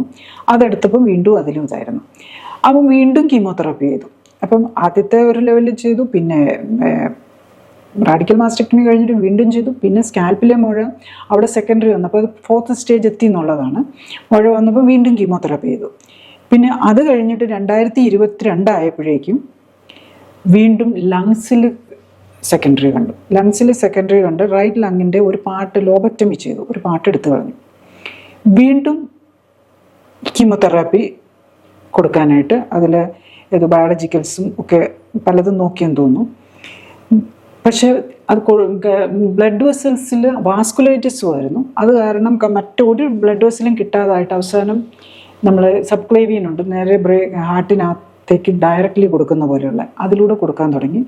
അതിലും വാസ്കുലൈറ്റിസ് വന്ന് ഇൻഫ്ലമേഷൻ വന്ന് നിർത്തി. ആ സ്റ്റേജിലാണ് വരുന്നത്. ഇനി ഒരു കീമോതെറാപ്പിയും ചെയ്യാൻ പറ്റില്ല എന്ന് പറഞ്ഞു കഴിഞ്ഞപ്പോഴാണ് ആക്ച്വലി അവർ എൻ്റെ അടുത്ത് വരുന്നത്. പിന്നെ ഒരു ട്രീറ്റ്മെൻറ്റ് കഴിഞ്ഞ് മോഡേൺ മെഡിസിനിൽ ഒന്നും ചെയ്യാനില്ലെന്ന് പറഞ്ഞു കഴിഞ്ഞപ്പോൾ, അപ്പം അവരുടെ നമ്മൾ ടെസ്റ്റുകൾ നോക്കുമ്പം അവർ ഫോക്കസ്ഡായിട്ട് ചെയ്തുകൊണ്ടിരുന്ന എല്ലാം മറ്റേ മരുന്നുകൾ ഇവിടെ വരുമ്പോഴേക്കും അവർ കുറച്ച് മെഡിസിൻസ് എടുക്കുന്നുണ്ട്. അത് മെഡിസിൻ എടുക്കുന്നത് ബേസിക്കലി തൈറോയിഡിൻ്റെ മാത്രമേ ഉള്ളൂ. തൈറോയിഡക്ടമി ഓൾറെഡി ചെയ്തതാണല്ലോ. നമ്മൾ ടെസ്റ്റുകൾ നോക്കുമ്പം അവർക്ക് ഡയബറ്റിക് ആണ് ഓൾറെഡി. HbA1c 7.5 ഉണ്ട്. ഡയബറ്റീസിനും ഇതൊന്നും എടുക്കുന്നില്ല. പിന്നെ ഇൻഫ്ലമേറ്ററി മാർക്കർ CRP ഒക്കെ കൂടുതലുണ്ട്. SGPT ഒക്കെ കൂടുതലാണ്. അതുപോലെ ഫാറ്റി ലിവറും ഉണ്ട്. സ്കാനിങ്ങിൽ ഫാറ്റി ലിവറും ഉണ്ട്. അപ്പം ലിവറിന് പ്രോബ്ലം ഉണ്ട്. പിന്നെ തൈറോയിഡിൻ്റെ ആണെങ്കിലും TSH അതൊക്കെ കുറച്ച് കൂടി നിൽക്കുന്നുണ്ട്. ഇടയ്ക്ക് TSH ചെറുതായിട്ട് കൂടുതൽ കാണിക്കുന്നുണ്ടായിരുന്നു. അപ്പോൾ അത് ആ ഡോസ് പിന്നെയും കറക്റ്റായിട്ട് നമ്മൾ വേറെ ഒന്നും ചെയ്തില്ല. പക്ഷേ നമ്മൾ ഈ clinical support lifestyle correction തുടങ്ങിയപ്പം തൈറോയിഡിൻ്റെ DSHും T3 കുറയുകയും TSH കൂടുകയൊക്കെ ചെയ്ത് പിന്നെ തന്നെ കറക്റ്റായി ബേസിക്കലി. അപ്പോൾ ഈ പേഷ്യൻറ്റിൻ്റെ പ്രോബ്ലം എന്താണെന്ന് ചോദിച്ചു കഴിഞ്ഞ് കഴിഞ്ഞാൽ ഇൻസുലിൻ ലെവലും വെരി ഹൈ ആണ്, 22 ഉണ്ട്. അപ്പോൾ ഇൻസുലിൻ കൂടുന്നത്, അതായത് ഇൻസുലിൻ റെസിസ്റ്റൻസ്, ഓവർ വെയിറ്റ് ഉണ്ടല്ലോ, അതുമാണ് വേറൊരു കാര്യം വരുന്നത്. അഡീഷണലി വരുമ്പോൾ അവരുടെ ബോഡി ഏജ് ആണെങ്കിലും ശരിക്കും അവർക്ക് 45 ഏജ് ഉള്ളതിലും നമ്മൾ ബോഡി ഏജ് 56 ഉണ്ട്. അത് ഈ ഫാറ്റിൻ്റെ ലെവൽ ഒത്തിരി കൂടുതലാണ്. 38% ഉണ്ട് ഫാറ്റ്. അതും വയറിലാണ് ഫാറ്റ് കൂടുതൽ അടങ്ങിയിരിക്കുന്നത്. അബ്ഡോമിനൽ സർക്കംഫറൻസ് തന്നെ 109 ഉണ്ട്. ശരിക്കും 70-നും 80-നും ഒക്കെ ഇടയിൽ നിൽക്കേണ്ടത്, അതാണ് 109 നിൽക്കുന്നത്. അപ്പം ഇതൊക്കെയാണ് പ്രോബ്ലം. അപ്പോൾ ഇവർക്ക് clinically supported lifestyle correction കൊണ്ട് എന്ത് ബെനിഫിറ്റ് വന്നു എന്ന് ചോദിച്ചു കഴിഞ്ഞ് കഴിഞ്ഞാൽ വിതിൻ 2 വീക്സ് തന്നെ അവരുടെ ബ്ലഡ് ഷുഗർ കുറച്ച് കൊണ്ടുവരാൻ വന്ന് കൺട്രോൾ ചെയ്യും. ബ്ലഡ് ഷുഗർ ഇമ്മീഡിയറ്റ്ലി തന്നെ കൺട്രോൾ ചെയ്തു. 8th ഡേ ആയപ്പോഴേക്കും 7.4 നിന്ന് 6.8 HbA1c എത്തിക്കാൻ പറ്റി. ആൻഡ് ബൈ ഡേ 90 ആയപ്പോഴേക്കും 6.1. ശരിക്കും പറഞ്ഞു കഴിഞ്ഞാൽ കുറച്ചും കൂടെ ഫാസ്റ്ററായിട്ട് ആകാവുന്നതായിരുന്നു. നെക്സ്റ്റ് വന്നപ്പോഴേക്കും 5.2 എത്തി. 60 ആയപ്പോഴേക്കും 5.2 എത്തിയുള്ളൂ. അപ്പം ഡയബറ്റിക് പേഷ്യൻ്റ് ആണെങ്കിലും ക്യാൻസർ പേഷ്യൻ്റ്, ഏത് ക്യാൻസർ പേഷ്യൻ്റ് ആണെങ്കിലും മരുന്നില്ലാതെ, ഇത് മരുന്ന് കുറച്ച് കൊണ്ടല്ല ഇത് കുറച്ചിരിക്കുന്നത്, കഴിയുന്നതും അറ്റ് ദ ഏർലിയസ്റ്റ് ഷുഗർ കൺട്രോളാക്കുക, HbA1c 5 കൊണ്ടുവരാമെന്നാണ്. ശരിക്കും മറ്റതിലൊക്കെയാണെങ്കിൽ നമുക്ക് 5.5 അറൗണ്ട് 5.5 നിർത്താനാണ്. ക്യാൻസർ പേഷ്യൻറ്റിന് ബിലോ 5 ആക്കാൻ പറ്റുമെങ്കിൽ ദാറ്റ് ഈസ് ദ ബെസ്റ്റ് എന്നാണ്. അപ്പോൾ ഇവരുടെ അത് കുറച്ചുകൊണ്ട് വരാൻ പറ്റി. നെക്സ്റ്റ്, അപ്പം ഇവർ 2 years ആയിട്ട് അവർ കണ്ടിന്യൂസ്ലി ഹോസ്പിറ്റലിലായിരുന്നത്. ഇത് തുടങ്ങി കഴിഞ്ഞപ്പോഴേക്കും അവർ പറയുന്നത് അവർ കംപ്ലീറ്റ്ലി ഓക്കെ ആയെന്നാണ്. പിന്നെ അവർ ഹോസ്പിറ്റലിൽ കയറേണ്ട വന്നിട്ടില്ല. ഹോസ്പിറ്റലിൽ കയറാതെ ആക്ച്വലി ഇതൊരു 4 കുട്ടികളുണ്ട്. മൂത്ത കൊച്ച് 12ാം ക്ലാസ്സിലും ഇളയ കൊച്ച് UKGയിലും LKGയിലും അങ്ങനെ പഠിക്കുന്ന ഇതാണ്. അപ്പം ഹസ്ബൻഡ് ആണെങ്കിൽ NRI ആണ്. അപ്പം ഇങ്ങനെയുള്ള ഒരാൾക്ക് അതും ഫാമിലി സപ്പോർട്ടുകളൊക്കെ വളരെ കുറവുള്ള, അപ്പം ഷി ഈസ് റിയലി സ്ട്രഗ്ലിങ്. അപ്പം ഇത് കഴിഞ്ഞതിന് ശേഷം അവർക്ക് പിന്നെ ഹോസ്പിറ്റൽ വിസിറ്റ് വേണ്ടി വന്നില്ല. She was able to do all the വീട്ടുകാര്യങ്ങളും എല്ലാം നോക്കാൻ പറ്റുന്നുണ്ടായിരുന്നു. ശരിക്കും ഡേ 60 ആയപ്പോഴേക്കും അവർ 58 വെയിറ്റ് കുറയ്ക്കാനും പറ്റി. ഐഡിയലി അവർ കുറച്ച് കൊണ്ടുവരേണ്ടത് ശരിക്കും ഒരു 45-നും 50-നും ഇടയ്ക്കാണ്. ആദ്യം 45 കുറയ്ക്കുക, അത് കഴിഞ്ഞ് വേണമെങ്കിൽ ഏറ്റവും ലോ നോർമൽ അവർക്ക് 156 സെൻറ്റിമീറ്ററേ ഉള്ളൂ ശരിക്കും ഹൈറ്റ്. അപ്പം 45 കിലോയിലേക്ക് എത്തിക്കുക എന്നുള്ളതും കൂടാണ് അവർ ചെയ്യേണ്ടത്. അപ്പോൾ ഇതാണ് 4th സ്റ്റേജ് ക്യാൻസർ പേഷ്യൻറ്റിന് പോലും ഇത്രയും ബെനിഫിറ്റ് കൊണ്ടുവരാൻ പറ്റുമെന്നുള്ളതാണ്. ഇത് സ്റ്റേജ് 4 ബ്രസ്റ്റ് ക്യാൻസർ പേഷ്യൻ്റാണ്. പേഷ്യൻ്റെ height 151 centimetre, weight 65.4, age 72 years. അപ്പോൾ ഇവർ 15 വർഷമായിട്ട് ഡയബറ്റീസിനും ഡിസ്ലൈപ്പിഡീമിയ അതായത് കൊളസ്ട്രോളിന് വേണ്ടിയിട്ട് മരുന്നെടുക്കുന്നുണ്ട്. ബ്രസ്റ്റിൽ മുഴ കണ്ടിട്ട് 1 മാസമേ ഉള്ളൂ. അപ്പോൾ 1 മാസമായി അവർ ബ്രസ്റ്റിൽ മമ്മോഗ്രാഫി ചെയ്തു, ബയോപ്സി ചെയ്തു. അപ്പോഴേക്കും ബ്രസ്റ്റ് ക്യാൻസർ ആണെന്ന് ലിംഫ് നോഡ്സും പോസിറ്റീവാണ്. അപ്പം എനിവേ സ്റ്റേജ് 2 ക്യാൻസറാണ്. അപ്പോൾ അവരുടെ അടുത്ത് റാഡിക്കൽ മാസ്റ്റക്ടമി ആണ് ചെയ്യാൻ പറഞ്ഞ്. അത് കഴിഞ്ഞ് റേഡിയേഷനും കീമോ, അതാണ് സാധാരണ ഇതിലൊക്കെ സ്റ്റാൻഡേർഡായിട്ട് ചെയ്യുന്നത്. അപ്പം ഈ പേഷ്യൻറ്റിന് പക്ഷേ പലപ്പോഴും ഇവർ ഈ ക്യാൻസർ കെയറിൽ പാലിയേറ്റീവ് കെയറിൽ വർക്ക് ചെയ്തിട്ടുണ്ട്. അപ്പോൾ അതുകൊണ്ട് ഇവർ ഈ ഏജ് ഇത്രയായി, ഇനി എന്തായാലും ഞാൻ സർജറിക്കും കീമോതെറാപ്പി ഒന്നും പോകുകയില്ല, എനിക്ക് വേദന സഹിക്കാനും ബുദ്ധിമുട്ടാനും വയ്യ, എങ്ങനെയാലും ഒരു വേദന ഇല്ലാതെ ഒരു 3 മാസം കൂടെ ലൈഫ് കിട്ടിക്കാൻ വേദന എടുക്കാതിരുന്നാൽ മതി. അതായിരുന്നു ഇവർ വരുമ്പോൾ ഉള്ളവർ അവരുടെ ഒരു ആഗ്രഹം പറഞ്ഞത്. എനിക്ക് ഒന്നിനും പോകാൻ പറ്റില്ല. അപ്പം ഇവരുടെ നമ്മൾ തുടങ്ങുന്നതിന് മുമ്പ് ഒരു പെറ്റ് സ്കാനും കൂടെ നോക്കും. മറ്റേ സെൻറ്ററിൽ നിന്ന് നേരെ സർജറിയാണ് പറഞ്ഞത്. പക്ഷെ നമ്മളൊരു പെറ്റ് സ്കാനും കൂടെ നോക്കി എത്ര എക്സ്റ്റെൻറ്റ് പോയിട്ടുണ്ടെന്നും കൂടെ അറിയണമല്ലോ. അപ്പോൾ പെറ്റ് സ്കാൻ നോക്കുമ്പോൾ ആക്ച്വലി ഇവർക്ക് ലങ്സിലേക്കും പരോട്ടിഡ് ഗ്ലാൻഡിലേക്കും കൂടെ എക്സ്റ്റൻഷൻ വന്നിട്ടുണ്ട്. അപ്പോൾ 4th സ്റ്റേജ് എത്തി. നമ്മൾ 2nd സ്റ്റേജ് എന്നുള്ള നിലയിലാണ് മറ്റേ ഹോസ്പിറ്റലിൽ നിന്നൊക്കെ ഉള്ള ട്രീറ്റ്മെൻറ്റിൻ്റെ ഓപ്ഷൻസ് ഒക്കെ പറഞ്ഞിരുന്നത്. അപ്പോൾ ഇതിപ്പോൾ 4th സ്റ്റേജിലേക്ക് എത്തിയിട്ടുണ്ട്. അപ്പോൾ ഇവരുടെ ഇതിലാണെങ്കിലും നമ്മൾ clinically supported lifestyle correction നമ്മൾ കൊടുക്കുമ്പോൾ ഏറ്റവും ഇമ്പോർട്ടൻസ് കൊടുക്കുന്നത് ലോ കാലറി കാർബോഹൈഡ്രേറ്റ് ഗ്ലൂക്കോസ് ഉണ്ടെങ്കിൽ മാത്രമേ ക്യാൻസർ സെല്ലിന് വളരാൻ പറ്റുള്ളൂ. അപ്പം ഡയബറ്റീസ് ടോട്ടലി കൺട്രോൾ ചെയ്യണം. അതുപോലെ ഇൻസുലിൻ ലെവൽ ഹൈ ആണെങ്കിൽ അതും കുറയ്ക്കണം. അപ്പം ഇത് ടൈപ്പ് 2 ഡയബറ്റീസാണ്. അപ്പോൾ ഇവരുടെ നമ്മൾ ഇൻസുലിനും C-പെപ്റ്റൈഡ് ലെവലും ഒക്കെ നോക്കി ഇവർ ഡയബറ്റീസിനും ഹൈപ്പർ ടെൻഷനും ബേസിക്കലി ഇവർ മരുന്ന് കഴിച്ചുകൊണ്ടിരുന്ന ഡയബറ്റീസിനുണ്ടായിരുന്നു, ഹൈപ്പർ ടെൻഷനുണ്ടായിരുന്നു, ഡിസ്ലൈപ്പിഡീമിയയ്ക്ക് മരുന്ന് കഴിക്കുന്നുണ്ട്. പിന്നെ കുറച്ച് വേദനയ്ക്ക് വേണ്ടിയിട്ടും ആൾക്കാരെയൊക്കെ ശരിക്കും ബ്രസ്റ്റിലൊക്കെ അവർക്ക് കുറച്ച് വേദനകളും കൂടെ വന്നു തുടങ്ങി. അതിനും കൂടെ എന്തോ പെൻകില്ലേഴ്സ് പോലെയുള്ളത് എടുക്കുന്നുണ്ടായിരുന്നു. പിന്നെ ഗ്യാസ്ട്രിക് പ്രോബ്ലത്തിന് പാൻറ്റോപ്രസോൾ എന്നുള്ളതും എടുക്കുന്നുണ്ടായിരുന്നു. അതാണ് ഇവർ എടുത്തുകൊണ്ടിരുന്നത്. അപ്പോൾ വിതിൻ 2 വീക്സ് ആയപ്പോഴേക്കും ആക്ച്വലി 8th ഡേ വരുമ്പോഴേക്കും അവർ റോസോസ്റ്റാറ്റിൻ മാത്രം അതൊരു ഹാഫ് ടാബ്ലറ്റ് വെച്ചേ കഴിക്കുന്നുള്ളൂ. ബാക്കിയുള്ള എല്ലാ മരുന്നുകളും നിർത്താൻ പറ്റി. ഡയബറ്റീസിൻ്റെ മരുന്ന് തുടങ്ങുമ്പോൾ തന്നെ നമ്മൾ നിർത്തും. അവരുടെ HbA1c ആണെങ്കിലും 8th ഡേ വന്നപ്പോഴേക്കും 7.7 നിന്ന് 6.9 കുറഞ്ഞു. അതുപോലെ അത് 30 ആയപ്പോഴേക്കും അത് 6.1 കുറഞ്ഞു.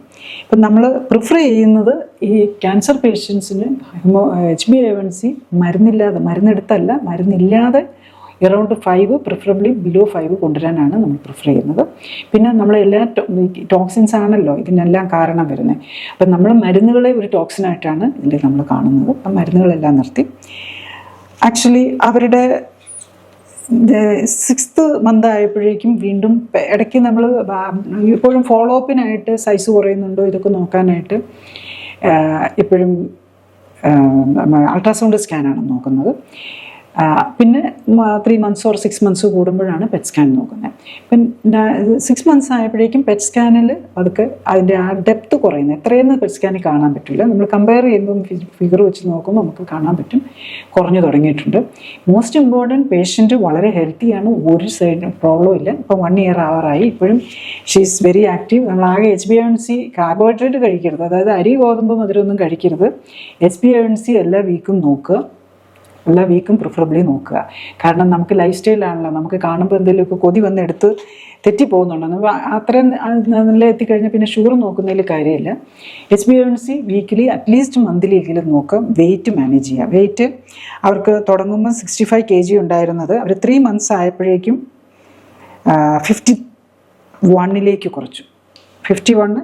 ഐഡിയലി അവർക്ക് ആകെ 151 സെൻറ്റിമീറ്റർ ഹൈറ്റേ ഉള്ളൂ. അപ്പോൾ അവരോട് 42ലേക്ക് കൊണ്ടുവരാനാണ് പറഞ്ഞിരിക്കുന്നത്. 42നും 45നും ഇടയ്ക്ക് നിർത്താനാണ്. അത്രയും ആ ബോഡിയിൽ നിന്നുള്ള ടോക്സിൻസ് ഇറങ്ങി പോവുകയും കൂടെ ചെയ്യണം. എന്നാലേ റെക്കറൻസ് വരാതെ ഈ ഉള്ളതിനെ അങ്ങനെ പിടിച്ചു നിർത്താനും പറ്റുള്ളൂ. പിന്നെ ബേസിക്കലി ഇവർക്ക് ഇനി എന്തെങ്കിലും സർജറി ചെയ്യാൻ, എന്തെങ്കിലും അഡീഷണൽ ചെയ്യാൻ പറ്റുമെന്ന് ചോദിച്ചാൽ ഈ മുഴ കംപ്ലീറ്റ് മാറിയിട്ടില്ല. അപ്പം വേണമെങ്കിൽ ആ ബ്രസ്റ്റിലെ മുഴയും ഒരു ലംബക്ടമിയും ആ അബ്നോർമൽ ആയിട്ടുള്ള ലിംഫ് നോഡ്സും കൂടെ എടുത്തു കളയാം. അപ്പോൾ എന്താണെന്ന് വെച്ചാൽ ബോഡിക്കൊരു ട്യൂമർ ലോഡ് കുറഞ്ഞു കിട്ടും. പക്ഷെ അവർക്ക് സർജറിയെ ചെയ്യാൻ താല്പര്യമില്ല, ഒന്നും ചെയ്യുന്നില്ല എന്നുള്ള ഒരിതാണ്. അപ്പോൾ അവർ ആ ഒരു സർജറിക്ക് വേണ്ടി, ട്യൂമർ ലോഡ് കുറയ്ക്കാനുള്ള സർജറിക്ക് വേണ്ടിയിട്ടും ചെയ്തിട്ടില്ല. അപ്പോൾ അവർ 3 months എക്സ്പെക്റ്റ് ചെയ്തു. പക്ഷേ ആഗ്രഹം ഉണ്ടായിരുന്നുള്ളൂ. ഇപ്പോൾ 1 year ആകാറായിട്ടും ഒരു ഹെൽത്ത് ഇഷ്യൂ ഇല്ല. ഡയബറ്റീസും ഹൈപ്പർ ടെൻഷനും കൊളസ്ട്രോളും ഒക്കെ മാറി, മരുന്നില്ലാതെ ഇതും കൺട്രോളാണ്. SbA1c അറൗണ്ട് 5 മാനേജ് ചെയ്ത് പോകും. നെക്സ്റ്റ് കേസ് 42 വയസ്സുള്ള ലേഡിയാണ്. 147 സെൻറ്റിമീറ്റർ പൊക്കവും 52 കിലോ ആണ് തൂക്കം. വേറെ പ്രത്യേകിച്ച് രോഗങ്ങളൊന്നും ഇല്ലായിരുന്നു. കുറച്ചൊരു ടെൻഷൻ പിടിക്കുന്ന ഒരു, ഇടയ്ക്ക് ഡിപ്രഷൻ വരിക, ഇടയ്ക്ക് ടെൻഷൻ വരിക, അങ്ങനെയുള്ള ഒരു ചെറിയൊരു സൂയിസൈഡൽ ടെൻഡൻസി ഒക്കെ കാണിക്കുമായിരുന്നു. ഇപ്പം എന്തെങ്കിലും ഒരു ചെറിയ ഹസ്ബൻഡുമായിട്ടൊരു പ്രശ്നമൊക്കെ വന്നു കഴിഞ്ഞാൽ ഞാനെന്നാൽ ഇപ്പം ആത്മഹത്യ ചെയ്യാൻ പോകുന്ന, അങ്ങനെ ഒരു പറയുന്ന ഒരു നേച്ചർ ഉണ്ടായിരുന്നു. അതർവൈസ് വേറൊരു പ്രോബ്ലം ഇല്ലാത്ത ആളായിരുന്നു. വലിയ ഓവർ വെയ്റ്റും ഇല്ല. പക്ഷേ ആദ്യം ഒരു ബ്രസ്റ്റിൽ ഒരു മുഴ പോലെ ആദ്യം ഒരു പോയി കാണിച്ചു, അതിൽ പ്രോബ്ലം ഇല്ല എന്ന് പറഞ്ഞു. പിന്നെ രണ്ടാമത് വീണ്ടും ഒരു സംശയം തോന്നി, പോയി നോക്കിയപ്പോഴേക്കും FNAC നോക്കി, മാമോഗ്രാഫിയാണ് അവർ ചെയ്തത്. അവർ 2 പ്രാവശ്യം മാമോഗ്രാഫി ചെയ്തു. രണ്ടിലും അത് പല ഹോസ്പിറ്റലിൽ മാറി മാറി ഇത് ചെയ്തതിൻ്റെയാണ്.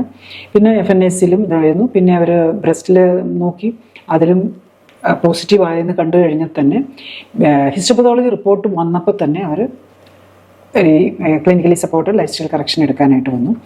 ഇപ്പോൾ ഇവരുടെ ആണെങ്കിൽ കുട്ടിക്ക് 4 or 5 വയസ്സേ ഉള്ളൂ, ചെറിയ കുട്ടിയാണ്. അപ്പോൾ ഇതാണെന്ന് അറിഞ്ഞതോടുകൂടി ഇവർ ഭയങ്കര മെൻ്റലി ഭയങ്കര ഡിപ്രസ്ഡ് ആയിപ്പോൾ. അല്ലെങ്കിൽ തന്നെ കുറച്ച് ഡിപ്രഷനുള്ള ആളാണ്. ഈവൻ ഒന്നും നമ്മളൊരു ക്ലിനിക്കൽ ഹിസ്റ്ററി എടുക്കാൻ നോക്കുമ്പോൾ പോലും ഹസ്ബൻഡ് മാത്രമേ സംസാരിക്കുമായിരുന്നുള്ളൂ, വൈഫ് സംസാരിക്കത്ത് പോലും ഇല്ലായിരുന്നു. അത്ര ഡിപ്രസ്ഡ് ആയിരുന്നു. എനിവേ അവർ കൂടുതൽ ടെസ്റ്റിലും സർജറിയിലേക്കൊക്കെ പോകുന്നതിൻ്റെ മുമ്പ് തന്നെ അപ്പം തന്നെ വന്നു. അപ്പം തന്നെ ട്രീറ്റ്മെൻറ്റ് സ്റ്റാർട്ട് ചെയ്യുകയാണ് ചെയ്തത്. നെക്സ്റ്റ് ഡേ തന്നെ ടെസ്റ്റുകളെടുത്തു. നെക്സ്റ്റ് ഡേ തന്നെ ട്രീറ്റ്മെൻറ്റ് സ്റ്റാർട്ട് ചെയ്തു. എല്ലാം നല്ല. അപ്പം ഇതിൻ്റെ നെക്സ്റ്റ് വീക്ക് വന്നപ്പോൾ തന്നെ അവർ വളരെ കോപ്പറേറ്റീവായി. ഈവൻ 2 കിലോളം വെയിറ്റ് കുറയുകയും ചെയ്തു എന്നുള്ളതാണ്. 52 kg ഉള്ളത് 50.4ലേക്ക് വെയിറ്റും കുറച്ചു. അപ്പം അപ്പോഴേക്കും കുറച്ചും കൂടി ഒരു കോൺഫിഡൻസ് ലെവലും ഒക്കെ കൂടി. Clinically supported life style therapy special food ഉണ്ടാവും, എക്സസൈസ് ഉണ്ടാവും, വെയിറ്റ് കുറയ്ക്കുക എന്നുള്ളതാണ് നമ്മൾ അതിനകത്ത് ഫോക്കസ് ചെയ്യുന്നത്. ഇപ്പോൾ ഇവരുടെ ഇൻസുലിൻ ലെവൽ ഒത്തിരി കൂടുതലില്ല, എന്നാലും ഒരു 17 ഒക്കെ ഉണ്ടായിരുന്നു. ആ ഇൻസുലിൻ ലെവൽ നമ്മളെപ്പോഴും കുറച്ചുകൊണ്ട് വരാനും കൂടെ നോക്കും. ബാക്കി അധികം ബ്ലഡ് പാരാമീറ്റേഴ്സിലൊന്നും കുറച്ച് ESRഉം WBC കൗണ്ട്, അത് ഇൻഫ്ലമേറ്ററി മാർക്കേഴ്സ് കുറച്ച് കൂടുതലായിരുന്നു. ട്രൈഗ്ലിസറൈഡ് കുറച്ച് കൂടുതലായിരുന്നു. പിന്നെ ടിന്നിൻ്റെ അളവ്, ഒരു ടോക്സിക് എലമെൻറ്റ് ടിന്നിൻ്റെ അളവ് കൂടുതലായിരുന്നു. ഒരു മെറ്റലാണ്, അത് പലരിലും അങ്ങനെ കാണുന്നുണ്ട്. പലരിലും ആർസനിക്, മെർക്കുറി, ടിന്ന് അങ്ങനെയൊക്കെ ക്യാൻസർ പേഷ്യൻസിൽ കൂടുതലായിട്ട് കാണാറുണ്ട്. അപ്പം ഈ പേഷ്യൻ്റ് അതിൻ്റെ പാരലായിട്ട് അവരോട് പറഞ്ഞത് ഇമ്മീഡിയറ്റ്ലി അവർ ഗവൺമെൻറ് ഹോസ്പിറ്റലിൽ തന്നെ, അതായത് RCC അതുപോലെയുള്ള ഗവൺമെൻറ് ഹോസ്പിറ്റലിൽ, തിരുവനന്തപുരത്ത് ഉള്ള ഹോസ്പിറ്റലിൽ തന്നെ സർജറി ചെയ്യാനാണ് അവർ നോക്കിയത്. പ്രൈവറ്റ് ഹോസ്പിറ്റലിലൊക്കെ സർജറിക്ക് അപ്പം അവർ പല പ്രൈവറ്റ് ഹോസ്പിറ്റലും കാണിച്ചു. റാഡിക്കൽ മാസ്റ്റെക്ടമി ചെയ്യുക, റേഡിയേഷൻ, കീമോതെറാപ്പി, ഇതാണ് അവരോട് പറഞ്ഞത് ഇമ്മീഡിയറ്റ്ലി തന്നെ. അപ്പം സ്റ്റേജ് 2 ബേസിക്കലി ഉണ്ട്. ഒരു സ്റ്റേജിൽ അവരുടെ സ്റ്റേജ് 3 ആണോന്നും സംശയം പറഞ്ഞു. കാരണം ചെസ്റ്റ് വാളിലേക്കും കൂടെ എക്സ്റ്റൻഷൻ ഉണ്ടോയെന്ന്. അപ്പം നമ്മൾ അപ്പോഴേക്കും കുറച്ചുകൂടെ കഴിഞ്ഞപ്പോഴേക്കും ആക്ച്വലി ഇവർ സ്റ്റാർട്ട് ചെയ്തിട്ട് 1 മാസത്തോളം കഴിഞ്ഞിട്ട് അവരുടെ സർജറി ഇവർ സ്റ്റാർട്ട് ചെയ്യുന്നത് ബേസിക്കലി നവംബറിലാണെങ്കിൽ അവർ ജാനുവരിയിലെ ഡിസംബർ എൻ്റെയൊക്കെ ആയപ്പോഴേക്കാണ് അവർ പെറ്റ് സ്കാൻ ചെയ്യുന്നത്. അപ്പോൾ പെറ്റ് സ്കാൻ നോക്കുമ്പം സ്റ്റേജ് 2 ഉള്ളൂ. ലിംഫ്നോഡ്സിലുണ്ട്, ഫ്യൂ ലിംഫ്നോഡ്സ് അഫക്റ്റഡ് ആണ്. പക്ഷേ അത് കഴിഞ്ഞപ്പോഴാണ് അവർ ലിംഫ്നോഡിൻ്റെ ബയോപ്സി എടുത്തപ്പം സസ്പീഷ്യസ് ലിംഫ്നോഡ്സ് എന്ന് മാത്രമേ ഉണ്ടായിരുന്നുള്ളൂ. ഒരു എറ്റിപ്പിക്കൽ ഇത് മാത്രമേ കാണിക്കുന്നുണ്ടായിരുന്നുള്ളൂ. എനിവേ അവർ സർജറിയുടെ സമയമായപ്പോഴേക്കും അവരുടെ വെയിറ്റ് കുറച്ചു, അവർ ബാക്കി ബ്ലഡ് പാരാമീറ്റേഴ്സ് എല്ലാം നോർമലാക്കി. പിന്നെ അവർക്ക് ചില ഫുഡ് ഐറ്റംസിലൊക്കെ അലർജി ഇൻടോളറൻസും ഒക്കെ കാണിക്കുന്നത് കുറയ്ക്കാൻ പറഞ്ഞു. അതൊക്കെ കുറച്ചു. 52 അവർ ഏകദേശം 45 ആക്കിയിട്ടാണ് ഒരു സർജറിക്ക് 45-46 ആയപ്പോഴാണ് സർജറിക്ക് പോകുന്നത്. അപ്പോൾ സർജറി ആണെങ്കിലും സിമ്പിൾ റാഡിക്കൽ മാസ്റ്റക്ടമി പറഞ്ഞതാണ്. അത് കഴിഞ്ഞിട്ട് അപ്പോഴേക്കും പെറ്റ് സ്കാനിൻ്റെയൊക്കെ റിസൾട്ട് കണ്ടു കുറവാണ്. പിന്നത്തെ ബയോപ്സി റിപ്പോർട്ടിലും ഒക്കെ ആയതുകൊണ്ട് ഇവരുടെയും പ്രിഫറൻസും കൂടെ ഇതായതുകൊണ്ട് lumpectomy plus sampling, lymph node sampling, അതായത് അബ്നോർമൽ ആണെന്ന് തോന്നുന്ന ലിംഫ് നോട്ട്സ്, എന്തോ 20 ലിംഫ് നോട്ട്സ് എടുത്തു. അതിനകത്ത് ആകെ 4 എണ്ണം മാത്രമേ ഉണ്ടായിരുന്നുള്ളൂ ക്യാൻസർ കുറച്ചെങ്കിലും കാണിച്ചിരുന്നത്. അപ്പോൾ അവർക്ക് അതുകൊണ്ട് തന്നെ മാറ്റാൻ പറ്റിയെന്നുള്ളതാണ്. അപ്പോൾ അതാണ് ഇവരുടെ നമ്മളിപ്പം ക്യാൻസർ അപ്പോൾ ആ സമയത്ത് തന്നെ ചെയ്തതുകൊണ്ട് പേഷ്യൻറ്റിൻ്റെ കോൺഫിഡൻസ് കൂടി അവരൊരു കോൺഫിഡൻ്റ് ആയിട്ട് തന്നെ സർജറിയിലേക്ക് പോകും. റാഡിക്കൽ മാസ്റ്റക്ടമി ചെയ്യേണ്ടടുത്ത് ഒരു സിമ്പിൾ ലംബക്ടമിയിലേക്ക് കുറയ്ക്കാൻ പറ്റി. അതിൽ തന്നെ കംപ്ലീറ്റ് ട്യൂമർ റിമൂവൽ ചെയ്യാനും പറ്റി എന്നുള്ളതാണ് ഇതിൻ്റെ ഒരു പ്രാധാന്യം. ഒപ്പം തന്നെ ഹസ്ബൻഡ് പറയുകയാണ്, ശരിക്കും പറഞ്ഞു കഴിഞ്ഞാൽ ഈ സർജറിയൊക്കെ കഴിഞ്ഞ് വന്നു കഴിഞ്ഞിട്ടാണ് ഹസ്ബൻഡ് ഈ കാര്യം പറയുന്നത്. കാരണം എപ്പോഴും വൈഫിൻ്റെ കൂടെയാണല്ലോ വരുന്നത്.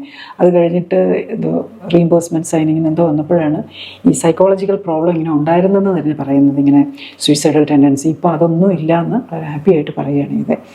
ഇനിയിപ്പോൾ ഈ പേഷ്യൻറ്റിന് വേണ്ട എന്താണെന്ന് ചോദിച്ചു കഴിഞ്ഞാൽ 3 months ആകുമ്പോഴേക്കും, അതായത് നമ്മൾ ആദ്യത്തെ പെറ്റ് സ്കാൻ കഴിഞ്ഞിട്ട് 3 months കഴിയാതെ പിന്നെയും പെറ്റ് സ്കാൻ എടുക്കുന്നത് ശരിയല്ല. അതുകൊണ്ട് ഇപ്പോൾ സർജറിയും കഴിഞ്ഞു, ഇനി ഒരു 3 months കഴിയുമ്പോൾ ഒരു പെറ്റ് സ്കാനും കൂടെ നോക്കുക. അതിനകത്ത് കംപ്ലീറ്റ്ലി ക്ലിയർ ആണെങ്കിൽ ഈ പേഷ്യൻ്റ് ഇനി അപ്പം വേറെ അപ്പോൾ അവരോട് വീണ്ടും വേണമെങ്കിൽ കീമോതെറാപ്പി റേഡിയേഷനും കൊടുക്കാം എന്നുള്ള ചോയ്സ് കൊടുത്തു. പക്ഷേ അവരത് ഓപ്റ്റ് ചെയ്യുകയാണ് ചെയ്ത്. ഇനി ഇപ്പം ഡോക്ടേഴ്സ് എപ്പോഴും അങ്ങനെയാണ്, ഒരു പ്രോട്ടോകോൾ ഉണ്ടെങ്കിൽ അഡീഷണൽ വേണമെങ്കിൽ കൊടുക്കുക എന്ന് പറയും. പേഷ്യൻ്റ് വേറൊന്നും വേണ്ട. ഇനിയിപ്പം നമ്മൾ ഇതിനകത്ത് നമ്മൾ പറഞ്ഞിരിക്കുന്നത് ചെയ്ത് ഒരു പെറ്റ് സ്കാനും കൂടെ നോക്കുക. അതിലും കുഴപ്പമില്ലെങ്കിൽ പക്ഷേ ഈ ലൈഫ് സ്റ്റൈൽ കറക്ഷൻ മോഡിൽ അതൊക്കെ ഒന്ന് ഫോളോ അപ്പ് ചെയ്ത് പോകണം. അല്ലെങ്കിൽ നമുക്ക് മറ്റേത് നമ്മൾ മറ്റേ രീതിയിൽ ക്യാൻസർ ഫോളോ അപ്പ് ചെയ്യുന്നത് പോലെ തന്നെ ഇതിലാണെങ്കിലും നമ്മൾ ക്യാൻസർ ഫോളോ അപ്പ് ചെയ്യണം. ബ്രസ്റ്റിൽ അൾട്രാസൗണ്ട് സ്കാൻ വെച്ചായിരിക്കും റെഗുലർ ആയിട്ടുള്ള സ്കാനിങ് ചെയ്യുന്നത്.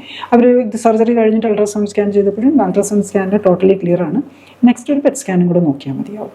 പിന്നെ നമ്മൾ ലൈഫ് സ്റ്റൈൽ കറക്ഷൻ, ആ വെയിറ്റ് മെയിൻറ്റെയിൻ ചെയ്യുന്നതും ടോക്സിൻസോ ചേർന്ന കളറും പ്രിസർവേറ്റീവ്സ് ഇട്ടുള്ള ഫുഡൊക്കെ കഴിക്കാതിരിക്കുക, ഇതൊക്കെ നമ്മൾ ലൈഫ് ലോങ് തന്നെ നോക്കേണ്ടി വരും.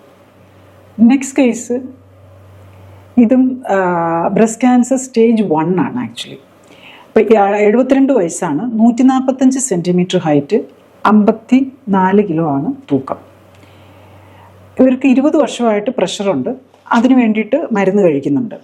അപ്പം 3 മാസം മുമ്പാണ്, ഇപ്പം എൻ്റെ അടുത്ത് വരുന്നതിൻ്റെ 3 മാസം മുമ്പാണ് ബ്രസ്റ്റിൽ മുഴ കണ്ട്. അതിൽ റാഡിക്കൽ മാസ്റ്റക്ടമി ചെയ്തു. അതിൽ ലിംഫ് നോട്ട്സ് ഒന്നും ഇല്ലായിരുന്നു. അതായത് PT3N0 അങ്ങനെയാണ് ഒരു റിസൾട്ട് വരുന്നത്.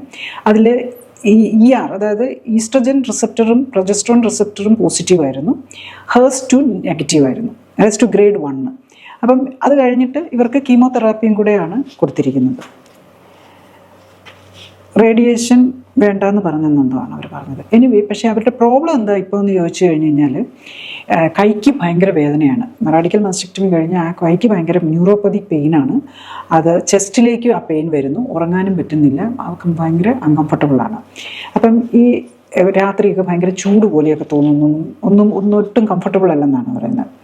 അപ്പോൾ ഇവരിൽ നമ്മൾ clinically supported lifestyle correction തുടങ്ങി. അവരുടെ കൊളസ്ട്രോളിനും ഡിസ്ലൈപ്ഡിമിക്കൊക്കെ മരുന്ന് കഴിക്കുന്നുണ്ടെങ്കിലും അതൊക്കെ ഒത്തിരി കൊളസ്ട്രോളും ട്രൈഗ്ലിസറൈഡും ഒക്കെ ഒത്തിരി കൂടുതലായിട്ടാണ് കാണിക്കുന്നത്. പിന്നെ ESR ഒക്കെ കുറച്ച്, അത് ഓപ്പറേഷൻ്റെ കഴിഞ്ഞതിൻ്റെ എല്ലാം ഉണ്ടാകും. വൈറ്റമിൻ ഡി, പല വൈറ്റമിൻ ഡെഫിഷ്യൻസീസ് ഉണ്ട്. ടിന്ന് ബോഡിയിൽ കൂടുതലുണ്ട്. പലതരം ഫുഡിനും ഇൻടോളറൻസ് കാണിക്കുന്നുണ്ട്. അപ്പോൾ ഈ സർജറി കഴിഞ്ഞ ആൾക്ക് ഇങ്ങനത്തെ വേദനയ്ക്കും ബുദ്ധിമുട്ടുകൾക്കും എന്ത് ആശ്വാസം കിട്ടുമെന്നുള്ളത് നമുക്ക് നോക്കാം. ആക്ച്വലി ഇവർ വിതിൻ 8th day ആയപ്പോഴേക്ക് അവർക്ക് കംഫർട്ടബിളി കിടന്ന് ഉറങ്ങാവുന്ന ഒരു സ്റ്റേജിലേക്ക് എത്തി. പിന്നെ എന്നാലും വെയിറ്റ് ആണെങ്കിലും അവർക്ക് കുറച്ചുകൊണ്ട് വരാം. ഒരു ശരിക്കും ഒത്തിരി ഓവർ വെയിറ്റ് ഇല്ല. പക്ഷേ എന്നാലും ഇവർക്ക് ഒരു 40 കിലോയിലേക്കാണ് അവർ കുറയ്ക്കേണ്ടത്. 53 കിലോ ഉണ്ടായിരുന്നു തുടങ്ങുമ്പോൾ. അപ്പം ഈ ESR അങ്ങനത്തെയൊക്കെ കുറച്ച് കൂടുതലുണ്ട്. ഇവർക്ക് 15th day ആയപ്പോഴേക്കും 51 കിലോയിലേക്ക് കുറയ്ക്കാൻ പറ്റി. അപ്പോൾ മൊത്തത്തിൽ അവർ കംഫർട്ടബിളായി. വിതിൻ 2 weeks അവർ കംഫർട്ടബിളായി, റീസണബിൾ കംഫർട്ടബിൾ. പക്ഷേ ഇനിയിപ്പോൾ അവരുടെ കംഫർട്ട് ലെവൽ കൂട്ടണമെങ്കിൽ ആക്ച്വലി അതുപോലെ പ്രഷർ നോർമലായി, പ്രഷറിൻ്റെ മരുന്നൊക്കെ നിർത്താൻ പറ്റി. ലെട്രസോൾ ശരിക്കും പറഞ്ഞു കഴിഞ്ഞാൽ ലെട്രസോളും കൂടെ കുറച്ച് നിർത്തി. കാരണം ഈ ലെട്രസോൾ ആൻറ്റി ഈസ്ട്രജനാണ്. ഈസ്ട്രജനെ കംപ്ലീറ്റ് ബ്ലോക്ക് ചെയ്താൽ ലേഡീസ് വളരെ അൺകംഫർട്ടബിൾ ആകും. അതും കൂടെ ആവണം, കാരണം പോസ്റ്റ് മെനോപോസിലാണല്ലോ, അധികം ഇല്ല. അപ്പോൾ ഈ ലെട്രസോൾ കഴിക്കുന്നതുകൊണ്ടാകാം ഇവർക്ക് ഹോട്ട് ഫ്ലഷും അത് കുറച്ചുണ്ട്. മറ്റേത് വെച്ച് ആദ്യത്തെ വെച്ച് നോക്കുമ്പോൾ ഒത്തിരി കംഫർട്ടബിളായി. അപ്പം അത് നമ്മൾ ഒരു ഓങ്കോളജിസ്റ്റ് പറഞ്ഞാണല്ലോ, അതുകൊണ്ട് നമ്മൾ യൂഷ്വലി നമ്മൾ പേഷ്യൻറ്റിനോട് ഓപ്ഷൻ കൊടുക്കും. അവർക്കത് ഓൾട്ടർനേറ്റ് ഡേ ആക്കി കുറച്ച് നോക്കാം അവർ കംഫർട്ടബിൾ ആകുമോ എന്നുള്ളത്. അത് കഴിഞ്ഞിട്ട് അവർക്ക് കംഫർട്ടബിളാണ്, അവർ ആ ഒരു റിസ്ക് എടുക്കണം. വേറെ ക്യാൻസർ സെൽസ് ഒന്നും ബോഡിയിൽ ഇല്ലല്ലോ. ഈസ്ട്രജൻ റിസപ്റ്റർ പോസിറ്റീവ് ആണെന്നുള്ളത് മാത്രമേ ഉള്ളൂ. ബ്രസ്റ്റ് സെൽസ് അല്ലെങ്കിലും ഈസ്ട്രജൻ റിസപ്റ്റർ പോസിറ്റീവ് ആയിരിക്കും. കാരണം ബ്രസ്റ്റിൻ്റെ നേച്ചർ അതാണ്. ഈസ്ട്രജൻ റിസപ്റ്റർ അല്ലെങ്കിൽ അത്ര അഗ്രസീവ് ഈ റിസപ്റ്റർ നേച്ചറേ പോയതാണ്. അത് ശരിക്കും പറഞ്ഞു കഴിഞ്ഞാൽ ഒരു വെരി ഹെവിലി ഇൻവേസീവ് ആയിട്ടുള്ള ക്യാൻസറിന് മാത്രമേ ഈസ്ട്രജൻ റിസപ്റ്റർ പോകാനുള്ള സാധ്യതയുള്ളൂ. കാരണം ബ്രസ്റ്റ് സെല്ലെല്ലാം തന്നെ നോർമൽ ബ്രസ്റ്റ് സെല്ലുകളൊക്കെ തന്നെ ഈസ്ട്രജൻ റിസപ്റ്റർ പോസിറ്റീവ് ആയിരിക്കും. അപ്പം ക്യാൻസറിൽ നമ്മൾ ഈസ്ട്രജൻ റിസപ്റ്റർ പോസിറ്റീവ് ആണെന്ന് പറഞ്ഞ് ഈ കൊടുത്തു കഴിഞ്ഞ് കഴിഞ്ഞാൽ ഇതാണ് പലതരം കോംപ്ലിക്കേഷൻസ് വരാം.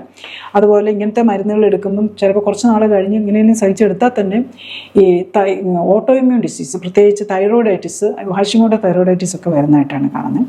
അപ്പോൾ ഈ പേഷ്യൻറ്റിന് നമ്മൾ ആ ഓപ്ഷൻ കൊടുക്കുകയാണ് ചെയ്തത്. നെക്സ്റ്റ് കേസ്, ഇത് ഒരു സ്റ്റേജ് 1 ക്യാൻസർ പേഷ്യൻ്റ് ആയിരുന്നു. അത് പക്ഷേ 2 years ബാക്കാണ്. ഇവർ എൻ്റെ അടുത്ത് വരുന്നത് ശരിക്കും പറഞ്ഞു കഴിഞ്ഞാൽ ഇവർ ഹാഷിമോട്ടോ തൈറോയിഡൈറ്റിസിന്, അതായത് ക്യാൻസർ വന്ന് അവർക്ക് ക്യാൻസർ വന്നത് 21-ലാണ്. അത് കഴിഞ്ഞപ്പം മുതൽ നെക്സ്റ്റ് ഇയർ മുതൽ അവർക്ക് ഹാഷിമോട്ടോ തൈറോയിഡൈറ്റിസ് വന്നു. അപ്പോൾ തൈറോയിഡൈറ്റിസ് മാറ്റാൻ പറ്റുമോ എന്നറിയാൻ വേണ്ടിയിട്ടാണ് ആക്ച്വലി ഇവർ വരുന്നത്. ഇവർ 21-ലാണ് FNAC ചെയ്ത്, അത് കഴിഞ്ഞിട്ട് ട്യൂമർ എക്സിഷൻ ചെയ്തു. അത് കഴിഞ്ഞിട്ട് പിന്നെയും ബ്രോഡർ ക്ലിയർ അല്ല എന്ന് പറഞ്ഞു ഒന്നും കൂടി എക്സിഷൻ ചെയ്തു. അത് കഴിഞ്ഞിട്ട് കീമോതെറാപ്പിയും റേഡിയേഷനും ചെയ്തു. ഹിസ്റ്റോപത്തോളജിക്കൽ എക്സാമിനേഷന് ഇൻവേസീവ് കാർസിനോമ ബ്രസ്റ്റ് ഗ്രേഡ് 3 എന്നുള്ളതായിരുന്നു കാണിച്ചിരുന്നത്. അപ്പോൾ ഇവർക്ക് ഈ തൈറോയിഡിന് വേണ്ടിയിട്ട് ക്യാൻസറിൻ്റെ ട്രീറ്റ്മെൻറ്റ് എല്ലാം കഴിഞ്ഞ പേഷ്യൻ്റാണ്. അപ്പോൾ ഇവർ 33 വയസ്സേ ഉള്ളൂ, ഹൈറ്റ് 158 സെൻറ്റിമീറ്ററും 50 കിലോയേ ഉള്ളൂ, ഓവർ വെയ്റ്റ് ഒന്നും ഇല്ലാത്ത പേഷ്യൻ്റാണ്. ഇവരുടെ നമ്മൾ ടെസ്റ്റുകൾ നോക്കുമ്പം ഈ ആൻറ്റി TPO വെരി ഹൈയാണ്, 1300-ന് മുകളിലാണ് TPO നിൽക്കുന്നത്. അതുപോലെ HbA1c ഇപ്പോൾ ഓൾറെഡി ഡയബറ്റീസിൻ്റെ തുടക്കവും കാണിക്കുന്നുണ്ട്. HbA1c 5.7 ഉണ്ട്. അപ്പോൾ ഇത്രയും, കാരണം ഫാമിലി ഹിസ്റ്ററി ഓഫ് ഡയബറ്റീസ് ഒന്നും പറയുന്നില്ല, എന്നാലും അതുണ്ട്. പിന്നെ ഇപ്പം ഇൻഫ്ലമേറ്ററി മാർക്കേഴ്സ്, കൊളസ്ട്രോള്, ട്രൈഗ്ലിസറൈഡ്, അങ്ങനെ ഈ ലൈപ്പിഡ് പ്രൊഫൈലിലെല്ലാം അബ്നോർമാലിറ്റി ഉണ്ട്. അതുപോലെ ലൈപ്പേസ്, അതൊരു ഇൻസുലിൻ ലെവൽ, അത് പാൻക്രിയാസിൻ്റെ ഫങ്ഷൻസിൽ ഇൻസുലിൻ വെരി ഹൈ ആണ്, 66 കാണിക്കുന്നുണ്ട്. അതുപോലെ ലൈപ്പേസ് ലെവലും കൂടുതലുണ്ട്. പിന്നെ ഹീമോഗ്ലോബിൻ വെരി ലോ ആണ്. അപ്പം മൾട്ടിപ്പിൾ പ്രോബ്ലംസ് ആണ് കാണിക്കുന്നത്. കാര്യം ക്യാൻസറിൻ്റെ സർജറി ചെയ്തു, അവർക്ക് വേറെ ബുദ്ധിമുട്ടുകളൊന്നും സർജറി സംബന്ധമായിട്ട് അത് പ്രശ്നങ്ങളൊന്നും അവർ പറയുന്നില്ലെങ്കിലും ഇതാണ് പ്രോബ്ലം. അപ്പോൾ നമ്മൾ ഇതിലും നമ്മൾ clinically supported lifestyle correction തുടങ്ങി. അപ്പോൾ അതിൽ അവരോട് HbA1c ആണെങ്കിൽ കുറയ്ക്കാനാണ് നമ്മൾ ഇമ്പോർട്ടൻസ് കൊടുക്കുന്നത്. ഇപ്പോൾ ഓൾറെഡി പ്രീ ഡയബറ്റീസ് വന്നല്ലോ. അപ്പോൾ ഇൻസുലിൻ ലെവൽ കൂടി നിൽക്കുന്നത് നമ്മുടെ ഇമ്മ്യൂണിറ്റി കുറയ്ക്കും, ക്യാൻസർ വരാനും റെക്കറൻസിൻ്റെ സാധ്യത കൂട്ടും. അവർ ഇത്രയും 8th day ആയപ്പോഴേക്കും തന്നെ HbA1c 5.4-ലേക്ക് വന്നു. ദെൻ അത് കുറച്ച് ഈവൻ ഇൻസുലിൻ ലെവൽ തന്നെ within a week insulin level 15th day ആയപ്പോൾ തന്നെ 66-ന്ന് 27-ലേക്ക് വന്നു. ആൻഡ് 30th day ആയപ്പോഴേക്കും ഇൻസുലിൻ ലെവൽ കുറഞ്ഞ് നോർമലിലേക്ക് എത്തി 20.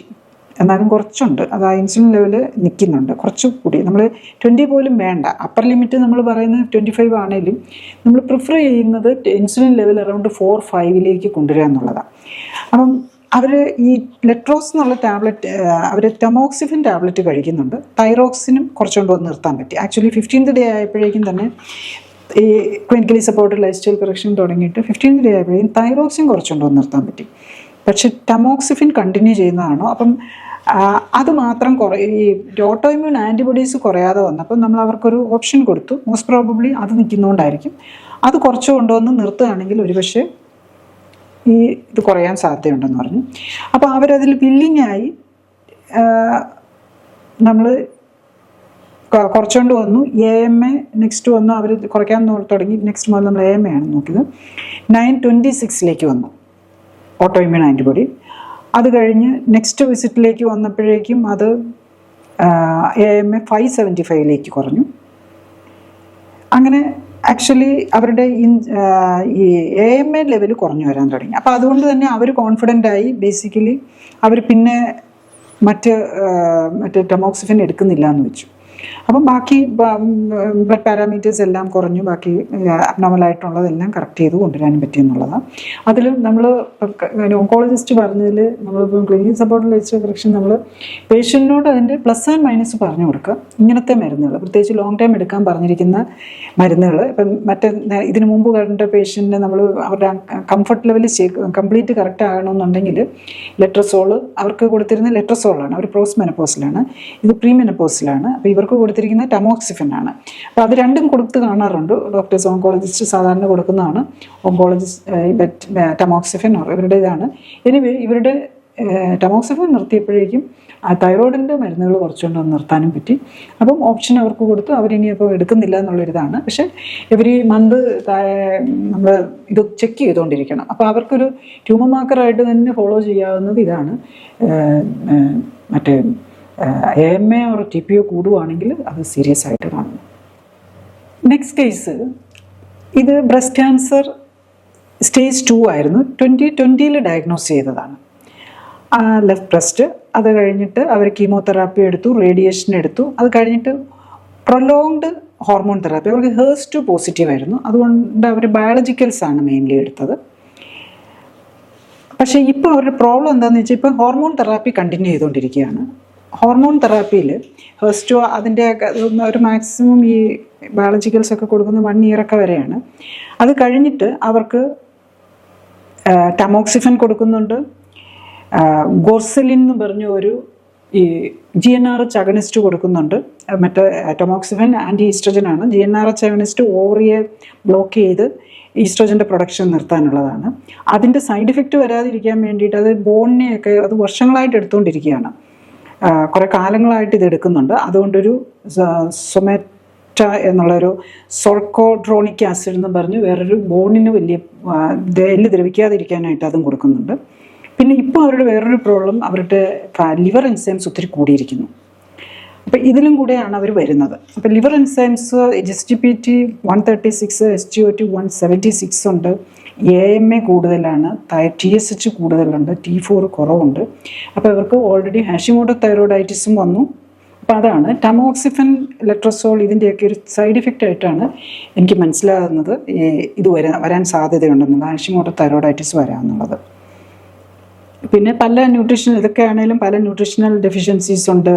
പാൻക്രിയാസിന് നീർക്കെട്ടുണ്ട്, അമൈലേസും ലൈപ്പേസും കൂടുതലുണ്ട്. അപ്പോൾ അമൈലേസും ലൈപ്പേസും ഒക്കെ കൂടുതലുണ്ട്, ഈ തൈറോയിഡൈറ്റിസ് ഉണ്ട്. അപ്പോൾ ഇവർക്ക് നമ്മൾ ഓവറിയെ ഉദ്ദേശിച്ചുകൊണ്ട് നമ്മൾ ഈ ഈസ്ട്രോജനൊക്കെ കുറയ്ക്കാൻ നോക്കിയാലും ഇവർക്ക് ഓവറി അല്ലെങ്കിൽ ബ്രസ്റ്റ് ക്യാൻസർ വരുത്താതിരിക്കാനായിട്ട് ഇതൊക്കെ ചെയ്താലും ഹാഷിമോട്ടോ തൈറോയിഡൈറ്റിസ് വരുന്നവർക്ക് ചിലപ്പം തൈറോയിഡ് ക്യാൻസർ വരാം. അതുപോലെ ക്രോണിക് പാൻക്രിയാറ്റൈറ്റിസ് ഉള്ളപ്പോൾ പാൻക്രിയാസിന് ക്യാൻസർ വരാം. എന്തായാലും ഇമ്മ്യൂൺ സിസ്റ്റം അറ്റ് സ്റ്റേക്കാണ്. അതുകൊണ്ടാണ് ഈ ഓട്ടോ ഇമ്മ്യൂൺ ആൻറ്റിബോഡീസ് കൂടിയിരിക്കുന്നത്. പിന്നെ ഇലക്ട്രോലൈറ്റ് ഇംബാലൻസും കാണിക്കുന്നുണ്ട്. പിന്നെ ടിൻ ലെവൽ കൂടുതലുണ്ട്, ചില ഫുഡ് ഐറ്റംസിനോട് ഇൻടോളറൻസ്, അങ്ങനെ പല കാര്യങ്ങളോട് കാണിക്കുന്നുണ്ട്. അപ്പോൾ ബേസിക്കലി ഇവരുടെ ട്രീറ്റ്മെൻറ്റിലാണെങ്കിലും അവർ ഇതിൻ്റെ മന്ത് തന്നെ അവർ ഗൊസലിനും സൊമറ്റ അങ്ങനത്തെ മരുന്നുകളൊക്കെ നിർത്തി.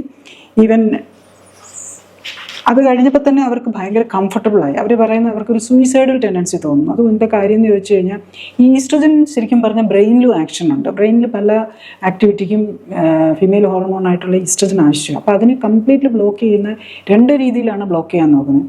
അതുകൊണ്ടായിരിക്കണം അവർ ഭയങ്കര ഡെസ്പറേറ്റ് ആകുന്നു, സൂയിസൈഡൽ ടെൻഡൻസി തോന്നുന്നു, ജീവിക്കണമെന്നില്ല എന്നൊക്കെ ഉള്ള തോന്നൽ വരുന്നു. അതേസമയത്ത് വേറെ മറ്റുള്ള വേദനകളോ അങ്ങനെയൊന്നും ഇവർ പറയുന്നുണ്ടായിരുന്നില്ല മെയിൻ. പക്ഷേ ഭയങ്കര ടയർഡ്നെസ്. അപ്പം നാച്ചുറലി ലിവറിന് പ്രോബ്ലം ഉണ്ട്, തൈറോയിഡിന് പ്രോബ്ലം ഉണ്ട്, ഇതുകൊണ്ട് വരുന്ന ടയർഡ്നെസ്സാണ്. വിതിൻ വീക്ക് തന്നെ അവർക്ക് മറ്റേത് നിർത്തിക്കഴിഞ്ഞ് വന്ന ഒരു 2 weeks ഇവരുടെ ഒന്ന് കംഫർട്ടബിൾ ലെവലിലേക്ക് നന്നായിട്ട് വരാനായിട്ട് ഇതൊക്കെ ലോങ് ആക്ടിങ് ആണ്. അതുകൊണ്ട് അത് കുറച്ച് വന്ന് 1 മാസത്തിനുള്ളിൽ തന്നെ ഒരു NRI ആണ്. അപ്പോൾ അവർ തുടങ്ങുമ്പം വെയിറ്റ് 1.5 ആയിരുന്നു, അത് കുറഞ്ഞ് 58 വന്നു 3 months. പക്ഷേ വെയിറ്റ് റിഡക്ഷൻ കുറവാണ്. കാരണം NRIs ഇവിടെ വരുമ്പം ഇവിടുത്തെ ഫുഡൊക്കെ കുറച്ച് ഇഷ്ടമുള്ള ഫുഡ്, നാടൻ ഫുഡൊക്കെ കാണുമ്പോൾ കഴിച്ചു. അതുകൊണ്ട് 3 kg കുറയ്ക്കാൻ പറ്റുള്ളൂ. ഇവരുടേതാണേലും ഇവർ ബേസിക്കലി ഇവരുടെ ബോഡി ഏജ് ഒത്തിരി കൂടുതൽ കാണിക്കുന്നുണ്ടായിരുന്നു. ബോഡി ഏജ് അവർ 37 ഇയേഴ്സേ ഉള്ളെങ്കിലും അവരുടെ ബോഡി ഏജ് 42 ആണ് കാണിക്കുന്നത്. അപ്പം നമ്മൾ ഐഡിയലി അത് 40ക്ക് താഴെ കൊണ്ടുവരാനാണ് ഇത് ചെയ്യുന്നത്. അപ്പം ആക്ച്വലി അവർ 40ലേക്ക് കൊണ്ടുവരാൻ പറ്റി. അപ്പം 1 monthനുള്ളിലാണ് 40ലേക്ക് കൊണ്ടുവരാൻ പറ്റി. അപ്പം ഫാറ്റ് ലെവൽ 30.4 ഉള്ളത് 25ലേക്ക് കൊണ്ടുവരാനാണ് നോക്കേണ്ടത്. അപ്പം ഇവർ 163 സെൻറ്റിമീറ്റർ ഉണ്ട്. അപ്പോൾ അവർക്ക് വെയിറ്റ് അറൗണ്ട് 50 to 55ലേക്ക് കൊണ്ടുവരികയും കൂടെ ചെയ്യാന്നുള്ളതും ഈ മരുന്നുകൾ. അപ്പം ഇത് നമ്മൾ ഓപ്ഷനാണ് കൊടുക്കുന്നത്. അപ്പോൾ അവർ തന്നെ അവരുടെ കംഫർട്ട് ലെവൽ കണ്ടിട്ട് അവർ തന്നെ മെഡിസിൻസ് നിർത്തി, ഈവൻ ലിവർ ഫങ്ഷനും അപ്പോഴേക്കും ഇമ്പ്രൂവ് ചെയ്തു. അപ്പോൾ അതുപോലെ ഇങ്ങനെ ലിവറിൽ ഇൻഫ്ലമേഷൻ നിന്ന് കഴിഞ്ഞാൽ ലിവർ ക്യാൻസറും വരാം. തൈറോയിഡിന് ക്യാൻസർ വരാനുള്ള പോസിബിലിറ്റി, ലിവർ ക്യാൻസർ വരാനുള്ള പോസിബിലിറ്റി, ഇതൊക്കെ കൂട്ടുവാണ് നമ്മൾ ഇങ്ങനെ ലോങ് ടൈം ഇത്തരം മെഡിസിൻ എടുത്തുകൊണ്ടിരിക്കുന്നുണ്ട്. അപ്പോൾ അവർ പോകുന്നതിന് മുമ്പ് തന്നെ ഇതിൻ്റെ മന്ത് തന്നെ 56 SGOT കുറഞ്ഞു 56ലേക്ക് വന്നു, SGPT കുറഞ്ഞ് 61ലേക്ക് വന്നു. അതൊക്കെ 100ന് മുകളിൽ 158ഉം തുടങ്ങുമ്പം 136ഉം 176ഉം ഉണ്ടായിരുന്നു. അതാണ് അതിനകത്ത് വരുന്നത്. അപ്പം നമ്മൾ ഈ ലോങ് ടൈം മരുന്ന് എടുക്കുമ്പോൾ നമ്മൾ ക്യാൻസറിനെ പ്രിവെൻറ്റ് ചെയ്യാനായിട്ട് നമ്മൾ ഒരു ക്യാൻസറിന് വേണ്ടിയിട്ട് നമ്മളിതൊക്കെ ചെയ്താൽ വേറെ ക്യാൻസർ വരാം, ഓട്ടോഇമ്യൂൺ ഡിസീസ് വരാം. അതും കൂടെ നമ്മൾ മനസ്സിലാക്കണം. നമ്മൾ മൾട്ടിപ്പിൾ കേസ് കണ്ടു. ബ്രസ്റ്റ് ക്യാൻസർ തന്നെ പല സ്റ്റേജിലുള്ളവർ ഫോർത്ത് എല്ലാ മരുന്നും എടുത്തിട്ട് ബെനിഫിറ്റ് കിട്ടാതെ പാലിയേറ്റീവിൽ വന്നവർക്കും, അതുപോലെ 4th സ്റ്റേജിൽ ഇരിക്കുന്നവരെ ട്രീറ്റ്മെൻറ്റ് വേണ്ടാന്ന് ഡിസൈഡ് ചെയ്ത ആൾക്ക് എന്ത് ബെനിഫിറ്റ് വന്നു, അതുപോലെ ഡിഫറെൻ്റ് സ്റ്റേജിൽ ഡയഗ്നോസ് ചെയ്തപ്പോൾ തന്നെ കണ്ട ആൾക്ക് അതിൽ എന്താണ് ബെനിഫിറ്റ് ചെയ്യാൻ പറ്റിയത്, പിന്നെ സർജറി കഴിഞ്ഞിട്ട് അതിൻ്റെ ബുദ്ധിമുട്ടുകൾക്ക് എന്ത് ബെനിഫിറ്റ് കിട്ടി, പിന്നെ ലോങ് ടൈം ആയിട്ട് മരുന്നുകൾ ഈ ഹോർമോൺ തെറാപ്പിയും ഒക്കെ എടുത്തുകൊണ്ടിരിക്കുന്നവർക്ക് എന്താണ് ബെനിഫിറ്റ്. അങ്ങനെ ഡിഫറെൻറ്റ് ലെവൽ ഓഫ് ക്യാൻസറിൽ ലൈഫ് സ്റ്റൈലിന് എന്ത് വ്യത്യാസം കിട്ടാൻ പറ്റിയെന്നുള്ളത് മനസ്സിലാക്കുക. ബേസിക് ഒരു അണ്ടർസ്റ്റാൻഡിങ് എല്ലാവർക്കും കിട്ടിയിട്ടുണ്ടാകുമെന്ന് കരുതുന്നു. ചുരുക്കി പറഞ്ഞാൽ 90% ബ്രസ്റ്റ് ക്യാൻസറിനും കാരണം ജീവിതശൈലിയിലെ അപാകതകളാണ്. 10% മാത്രമാണ് പാരമ്പര്യമായി ഉണ്ടാകുന്നത്. ബ്രസ്റ്റ് ക്യാൻസറിന് സാധ്യത വർദ്ധിക്കുന്ന ജീൻ മ്യൂട്ടേഷൻ ഉള്ളവരിൽ പോലും ജീവിതശൈലി ക്രമപ്പെടുത്തിയാൽ ക്യാൻസർ വരുന്നത് ഒരു പരിധിവരെ തടയാൻ കഴിയുന്നതേ ഉള്ളൂ. 2, ക്യാൻസർ ഒരു ജീവിതശൈലി രോഗമാണ്. അമിതവണ്ണം, PCOD, ഇൻഫെർട്ടിലിറ്റി, പ്രമേഹം, തൈറോയിഡൈറ്റിസ് പോലുള്ള ഓട്ടോഇമ്യൂൺ രോഗങ്ങൾ തുടങ്ങിയ മറ്റ് ജീവിതശൈലി രോഗങ്ങൾ ഉള്ളവരിൽ ബ്രസ്റ്റ് ക്യാൻസർ വർദ്ധിക്കും. ജീവിതശൈലി ക്രമപ്പെടുത്തി ഇത്തരം രോഗങ്ങളിൽ നിന്നും മോചനം നേടുക എന്നതാണ് ക്യാൻസർ തടയാനുള്ള എളുപ്പമാർഗം. 3, പോഷകങ്ങളിലെ ഏറ്റക്കുറച്ചിലും വിഷവസ്തുക്കളും ഹോർമോണുകളിലെ അസന്തുലിതാവസ്ഥയും മൂലം ഉണ്ടാകുന്ന ഇൻഫ്ലമേഷനും DNA ഡാമേജ് അഥവാ സ്തനകോശങ്ങളിലെ ജനിതക ഘടനയിൽ ഉണ്ടാകുന്ന വ്യതിയാനങ്ങളാണ് സ്തന ക്യാൻസറിന് കാരണം. ക്യാൻസർ വന്നിട്ട് ചികിത്സിക്കാൻ കാത്തിരിക്കാതെ ഇൻഫ്ലമേറ്ററി മാർക്കേഴ്സ്, അതായത് CRP, ESR, blood count, blood sugar, cholesterol, ദുർമേധസ് തുടങ്ങിയവ കൂടി തുടങ്ങുമ്പോൾ തന്നെ ജീവിതശൈലി ക്രമപ്പെടുത്തി ഇൻഫ്ലമേഷൻ കുറച്ചാൽ ക്യാൻസർ വരുന്നത് തടയാനാകും. 4, ക്യാൻസറിന് കാരണം മരുന്നിൻ്റെയോ റേഡിയേഷൻ്റെയോ ഓപ്പറേഷൻ്റെയോ കുറവല്ല. അതിനാൽ മരുന്നോ റേഡിയേഷനോ ഓപ്പറേഷനോ കൊണ്ട് മാത്രം ക്യാൻസറിനെ പ്രതിരോധിക്കാനോ അതിജീവിക്കാനോ കഴിയണമെന്നില്ല. ക്യാൻസർ ചികിത്സകൾക്കൊപ്പം അടിസ്ഥാന കാരണമായ ജീവിതശൈലിയിലെ അപാകതകൾ കണ്ടെത്തി പരിഹരിക്കാനും കൂടി ശ്രമിക്കണം. 5, പലതരം മരുന്നുകളും ഓപ്പറേഷനുകളും വില കുറഞ്ഞതും കൂടിയതും ഒറ്റ ഡോസ് തന്നെ ലക്ഷങ്ങൾ വില വരുന്ന മരുന്നുകളും പലതരം സങ്കീർണങ്ങളായ ഓപ്പറേഷനുകളും ഒക്കെയുള്ള ഈ കാലത്ത് ഓരോന്നിൻ്റെയും പരിമിതികളും പാർശ്വഫലങ്ങളും പണച്ചിലവും വിജയസാധ്യതയും ഒക്കെ മനസ്സിലാക്കിയ ശേഷം വേണം ചികിത്സ തിരഞ്ഞെടുക്കാൻ. 6, ദിവസേന എന്നോണം ശരീരത്തിൽ ക്യാൻസർ കോശങ്ങൾ ഉണ്ടാകുന്നുണ്ട്. അവയെ ഇമ്മ്യൂൺ സിസ്റ്റത്തിനെ നശിപ്പിക്കാൻ കഴിയുന്നത് കൊണ്ടാണ് എല്ലാവരിലും ക്യാൻസർ ഉണ്ടാകാത്തത്. വിഷാംശത്തിൻ്റെ ആധിക്യം മൂലം ഇമ്മ്യൂൺ സിസ്റ്റത്തിൻ്റെ ജോലിഭാരം വർദ്ധിക്കുന്നതും സ്ട്രെസ്സും മരുന്നുകളും ഇമ്മ്യൂൺ സിസ്റ്റത്തെ തളർത്തുന്നതും പോഷകക്കുറവും മൂലം ഇമ്മ്യൂൺ സിസ്റ്റത്തിന് ആവശ്യമായ പടയാളികളായ വെളുത്ത രക്താണുക്കളെയും പടക്കോപ്പുകളായ ആൻറ്റിബോഡീസും ഒക്കെ ഉണ്ടാക്കാൻ കഴിയാതെ വരുമ്പോഴാണ് ക്യാൻസർ കോശങ്ങൾ ശക്തി പ്രാപിച്ച് അമിതമായി വളരാനും പടരാനും തുടങ്ങുന്നത്. 7, ക്യാൻസർ കോശങ്ങൾക്ക് വളരണമെങ്കിൽ ഗ്ലൂക്കോസ് ആവശ്യമാണ്. ഭക്ഷണത്തിലെ അന്നജവും ഷുഗറും കുറയ്ക്കുക എന്നതാണ് ക്യാൻസർ സംശയിച്ചാൽ ആദ്യം ചെയ്യേണ്ടത്. അടുത്തതായി വേണ്ടത് ഇമ്മ്യൂൺ സിസ്റ്റത്തിനെ ശക്തിപ്പെടുത്തുകയും സഹായിക്കുകയുമാണ്. പക്ഷേ ഇന്നത്തെ ഒട്ടുമിക്ക ക്യാൻസർ ചികിത്സയും ഇമ്മ്യൂൺ സിസ്റ്റത്തെ ശക്തിപ്പെടുത്തുന്നതിലൂടെയല്ല, മറിച്ച് നശിപ്പിക്കുന്നതിലൂടെയാണ് ലക്ഷ്യം കണ്ടെത്താൻ ശ്രമിക്കുന്നത്. 8. ശരീരത്തിനുള്ളിൽ ആകമാനം വ്യാപിച്ചു കിടക്കുന്ന ഇമ്മ്യൂൺ സിസ്റ്റത്തിൻ്റെ തുടക്കം അസ്ഥിക്കുള്ളിലെ മജ്ജകളിലാണ്. അതിനാൽ ഇമ്മ്യൂൺ സിസ്റ്റത്തെ ഉത്തേജിപ്പിക്കണമെങ്കിൽ അസ്ഥികളെ ഉത്തേജിപ്പിച്ച് മജ്ജകളെ ഉത്തേജിപ്പിക്കണം. അസ്ഥികളെ ഉത്തേജിപ്പിക്കണമെങ്കിൽ പേശികളെ ഉത്തേജിപ്പിക്കണം. പേശികളെ ഉത്തേജിപ്പിക്കണമെങ്കിൽ വ്യായാമം ചെയ്യണം. അതായത് വ്യായാമത്തിലൂടെ പേശികളെയും അസ്ഥികളെയും മജ്ജയെയും ഉത്തേജിപ്പിച്ചാൽ മാത്രമേ ഇമ്മ്യൂൺ സിസ്റ്റത്തെ ശക്തിപ്പെടുത്താനാവൂ. 9. ചിട്ടയായ വ്യായാമത്തിലൂടെ ശരീരത്തിലെ 230ഓളം വരുന്ന അസ്ഥികളെയും 650ഓളം വരുന്ന പേശികളെയും ഉത്തേജിപ്പിക്കുകയും മനുഷ്യ ശരീരത്തിൻ്റെ പ്രവർത്തനങ്ങൾക്ക് ആവശ്യമായ 57 പോഷകങ്ങളും ഉത്തമമായ അളവിലും അനുപാതത്തിലും നൽകുകയും ശരീരത്തിലെ വിഷാംശം കുറയ്ക്കാനുമായാൽ മാത്രമേ ഇമ്മ്യൂൺ സിസ്റ്റത്തിന് ഉത്തമമായി പ്രവർത്തിച്ച് ക്യാൻസർ കോശങ്ങളെ നശിപ്പിച്ച് ആരോഗ്യം വീണ്ടെടുക്കാൻ അവസരമൊരുക്കാൻ കഴിയൂ. 10. സ്വന്തം ശരീരത്തിലെ ഇമ്മ്യൂൺ സിസ്റ്റമാണ് യഥാർത്ഥ ഡോക്ടർ എന്ന് മനസ്സിലാക്കുക. ആ ഡോക്ടറെ ശക്തിപ്പെടുത്തുന്ന വരെ സമയം നീട്ടി നൽകാൻ ഉതകുന്നതാവണം എല്ലാ ചികിത്സാ രീതികളും. ഏത് ചികിത്സയും തുടങ്ങുന്നതിന് മുമ്പ് അത് ഇമ്മ്യൂൺ സിസ്റ്റത്തെ സഹായിക്കുകയാണോ, അതോ ജോലിഭാരം കൂട്ടുകയാണോ, അതോ നശിപ്പിക്കുകയാണോ എന്ന് അന്വേഷിക്കുക. രോഗമുക്തിക്ക് ആധാരമായ സ്വന്തം ഉള്ളിലെ ഡോക്ടറെ ഇമ്മ്യൂൺ സിസ്റ്റത്തെ നശിപ്പിക്കുന്ന ചികിത്സകൾ ഒഴിവാക്കാൻ ശ്രമിക്കുക. ഇന്നത്തെ നിലവിലുള്ള ചികിത്സാ സമീപനങ്ങളിൽ നിന്നും തികച്ചും വ്യത്യസ്തമായ ഞാൻ ഈ പറഞ്ഞ കാര്യങ്ങൾ മനസ്സിലാക്കിയെടുക്കാൻ പലർക്കും അത്ര എളുപ്പമാകില്ല. ഇന്ന് ക്യാൻസർ കണ്ടുപിടിക്കാനായും സ്റ്റേജിംഗ് അഥവാ ക്യാൻസർ എത്ര പടർന്നിട്ടുണ്ട് എന്നറിയാനായും ഉപയോഗിക്കുന്ന പെറ്റ് സ്കാനിലെ ശാസ്ത്രം ക്യാൻസർ ചികിത്സയ്ക്കായി കൂടി ഉപയോഗിക്കുക എന്ന സിമ്പിൾ ലോജിക് മനസ്സിലാക്കി സാമാന്യ ബുദ്ധി ഉപയോഗിച്ച് ചിന്തിച്ചാൽ ഇതിലെ ശാസ്ത്രം എന്തെന്ന് മനസ്സിലാക്കാൻ എളുപ്പമാകും. അപകടകരമായ ഓപ്പറേഷനുകളുടെയും മരുന്നുകളുടെയും ക്യാൻസർ പേടിമുള്ള അമിത ഉപയോഗം രോഗിയുടെ ജീവിതം കൂടുതൽ ദുസ്സഹമാക്കാൻ സാധ്യതയുണ്ട് എന്ന യാഥാർത്ഥ്യം കൂടി ചികിത്സാ സംബന്ധമായ തീരുമാനങ്ങൾ എടുക്കും മുമ്പ് ഓർമ്മിക്കുക. അടുത്തതായി എന്താണ് ക്ലിനിക്കലി സൂപ്പർവൈസ്ഡ് ആൻഡ് സപ്പോർട്ടഡ് ജീവിതശൈലി ക്രമീകരണം എന്നതാണ്. ക്ലിനിക്കലി സൂപ്പർവൈസ്ഡ് ജീവിതശൈലി ക്രമീകരണത്തിൽ ശരീരഘടനയും ശരീരത്തിലെ കൊഴുപ്പിൻ്റെ അളവും കണ്ടെത്തുകയും ഒപ്പം തന്നെ ഉത്തമ ശരീരഘടന എന്തായിരിക്കണം എന്ന് കണ്ടെത്തുകയുമാണ് ആദ്യഘട്ടം. രണ്ടാമതായി രക്തപരിശോധനകൾ നടത്തി ഹൃദയം, രക്തക്കൊള്ളുകൾ, ലിവർ, കിഡ്നി തുടങ്ങിയ അവയവങ്ങളുടെ ആരോഗ്യസ്ഥിതിയും ഇമ്മ്യൂൺ സ്റ്റാറ്റസും ഹോർമോണുകളുടെയും പോഷകങ്ങളുടെയും ലെവലും ശരീരത്തിന് ചേരുന്നതും ചേരാത്തതുമായ ഭക്ഷ്യവസ്തുക്കൾ ഏതൊക്കെ എന്ന് മനസ്സിലാക്കാൻ ശ്രമിക്കുകയുമാണ്. മൂന്നാമതായി ഉത്തമ ശരീരഘടനയിൽ എത്താനായി വേണ്ട ജീവിതശൈലി ക്രമീകരണങ്ങളാണ്. രോഗിയുടെ പ്രത്യേകതകൾ അനുസരിച്ച് ഉത്തമ ന്യൂട്രീഷനും വ്യായാമവും നൽകുന്നതിനൊപ്പം ശരീരത്തിലെത്തുന്ന വിഷാംശം കുറയ്ക്കാനുമാണ് ഇതിൽ ശ്രമിക്കുന്നത്.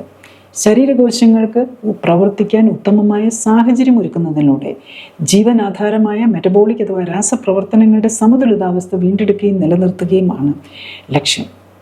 പ്രമേഹവും പ്രഷറും ഹൃദ്രോഗവും അലർജിയും ആർത്രൈറ്റിസും ക്യാൻസറും പോലുള്ള ഒട്ടുമിക്ക രോഗികൾക്കും വർഷങ്ങളായി മരുന്ന് കഴിക്കുന്നവർക്ക് പോലും രോഗം മൂർച്ഛിച്ച് അവയവങ്ങൾ തീരെ നശിക്കുന്നതിന് മുൻപെങ്കിലും ജീവിതശൈലി ക്രമീകരണത്തിന് തയ്യാറായാൽ ഒട്ടുമിക്ക മരുന്നുകളും 1 മാസത്തിനുള്ളിൽ തന്നെ കുറച്ചു കൊണ്ടുവരാനും നിർത്താനും ഓപ്പറേഷനുകൾ ഒഴിവാക്കാനും കഴിയുന്നതായാണ് കാണുന്നത്. അടുത്തതായി ഈ ചികിത്സാ രീതിയുടെ ശാസ്ത്രീയ അടിസ്ഥാനം എന്താണെന്ന് നോക്കാം. ക്ലിനിക്കൽ സൂപ്പർവിഷനോടെയും സപ്പോർട്ടോടെയുമുള്ള ജീവിതശൈലി ക്രമീകരണത്തിൽ രോഗപ്രതിരോധത്തിനും രോഗമുക്തിക്കും നിദാനമായ ഇമ്മ്യൂണിറ്റി, ശരീരത്തിൻ്റെ സെൽഫ് ഹീലിംഗ് പവറിനെ ശാക്തീകരിക്കാനാണ് ശ്രമിക്കുന്നത്. കേടായ ശരീരകോശങ്ങളെ മാറ്റി പുതിയ ആരോഗ്യമുള്ള കോശങ്ങളെ ഉണ്ടാക്കാനും ശരീരത്തെ പുതുക്കിപ്പണിത് ആരോഗ്യം വീണ്ടെടുക്കാനുമായി 3 കാര്യങ്ങൾക്കാണ് ഇതിൽ ഊന്നൽ നൽകുന്നത്.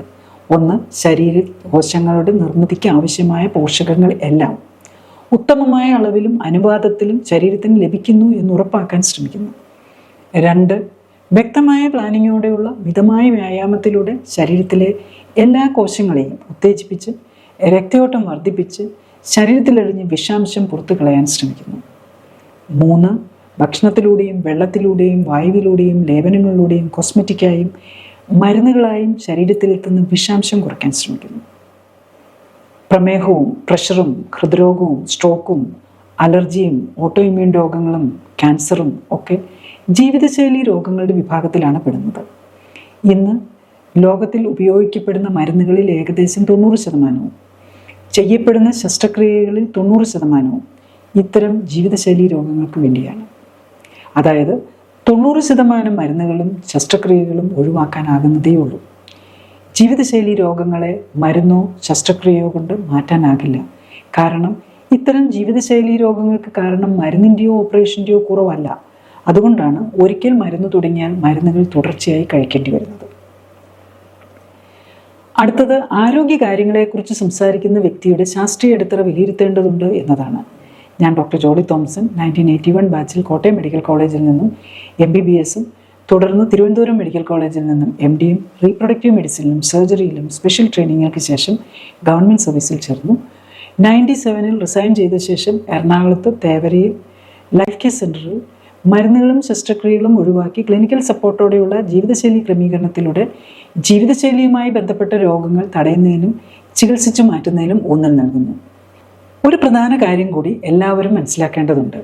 നാം കഴിക്കുന്ന മരുന്നുകളെല്ലാം വിസർജ്യ വസ്തുക്കളായി നദികളിലേക്കും കുടിവെള്ളത്തിലേക്കും ചെടികളിലേക്കും ഭക്ഷ്യോൽപ്പന്നങ്ങളിലേക്കും എത്തും. അതായത് ഓരോ വ്യക്തിയും കഴിക്കുന്ന മരുന്നുകൾ വെള്ളത്തിലൂടെ എല്ലാ ജീവജാലങ്ങൾക്കും ഭൂമിയിലെ ആവാസ വ്യവസ്ഥയ്ക്ക് തന്നെ ഭീഷണിയായി മാറുന്നു. അതിനാൽ ജീവിതശൈലി രോഗങ്ങളുടെ അടിസ്ഥാന കാരണമായ ജീവിതശൈലിയിലെ അപാകതകൾ കണ്ടെത്തി പരിഹരിക്കാനും മരുന്നുകളിൽ നിന്നും മോചനം നേടാനും കഴിയേണ്ടത് ഈ തലമുറയുടെ മാത്രമല്ല വരാൻ പോകുന്ന തലമുറകളെ രാസമലിനീകരണത്തിൻ്റെ വിപത്തുകളിൽ നിന്നും സംരക്ഷിക്കാൻ അനിവാര്യമാണ്. ജീവിതശൈലി രോഗങ്ങൾക്കായി ജീവിതകാലം മുഴുവൻ മരുന്ന് കഴിക്കുന്ന ഈ രീതി മാറണം. മരുന്നുകളിൽ നിന്നും മോചനം നേടേണ്ടതിൻ്റെ ആവശ്യകതയെക്കുറിച്ചുള്ള അവബോധം ഉണ്ടാകണം. അതിനാൽ ജീവിതശൈലി രോഗങ്ങൾക്കായി മരുന്ന് കഴിക്കുന്നവർക്കും ഓപ്പറേഷന് തയ്യാറെടുക്കുന്നവർക്കും ഷെയർ ചെയ്യാൻ ഓർമ്മിക്കുക. ജീവിതശൈലി രോഗങ്ങൾക്ക് പരിഹാരം മരുന്നും ഓപ്പറേഷനും അല്ല. അതിൻ്റെ അടിസ്ഥാന കാരണമായ ജീവിതശൈലിയിലെ അപാകതകൾ പരിഹരിക്കുകയാണ്. വ്യത്യസ്ത ജീവിതശൈലി രോഗങ്ങളെയും വിവിധ മോഡേൺ മെഡിസിൻ ചികിത്സാ രീതികളെയും അവയുടെ ഗുണദോഷങ്ങളെയും ക്ലിനിക്കലി സപ്പോർട്ടഡ് ജീവിതശൈലി ക്രമീകരണത്തെയും കുറിച്ചുള്ള കൂടുതൽ വിവരങ്ങൾ ഈ ചാനലിൽ മറ്റു വീഡിയോകളിൽ ലഭ്യമാണ്. Thank you.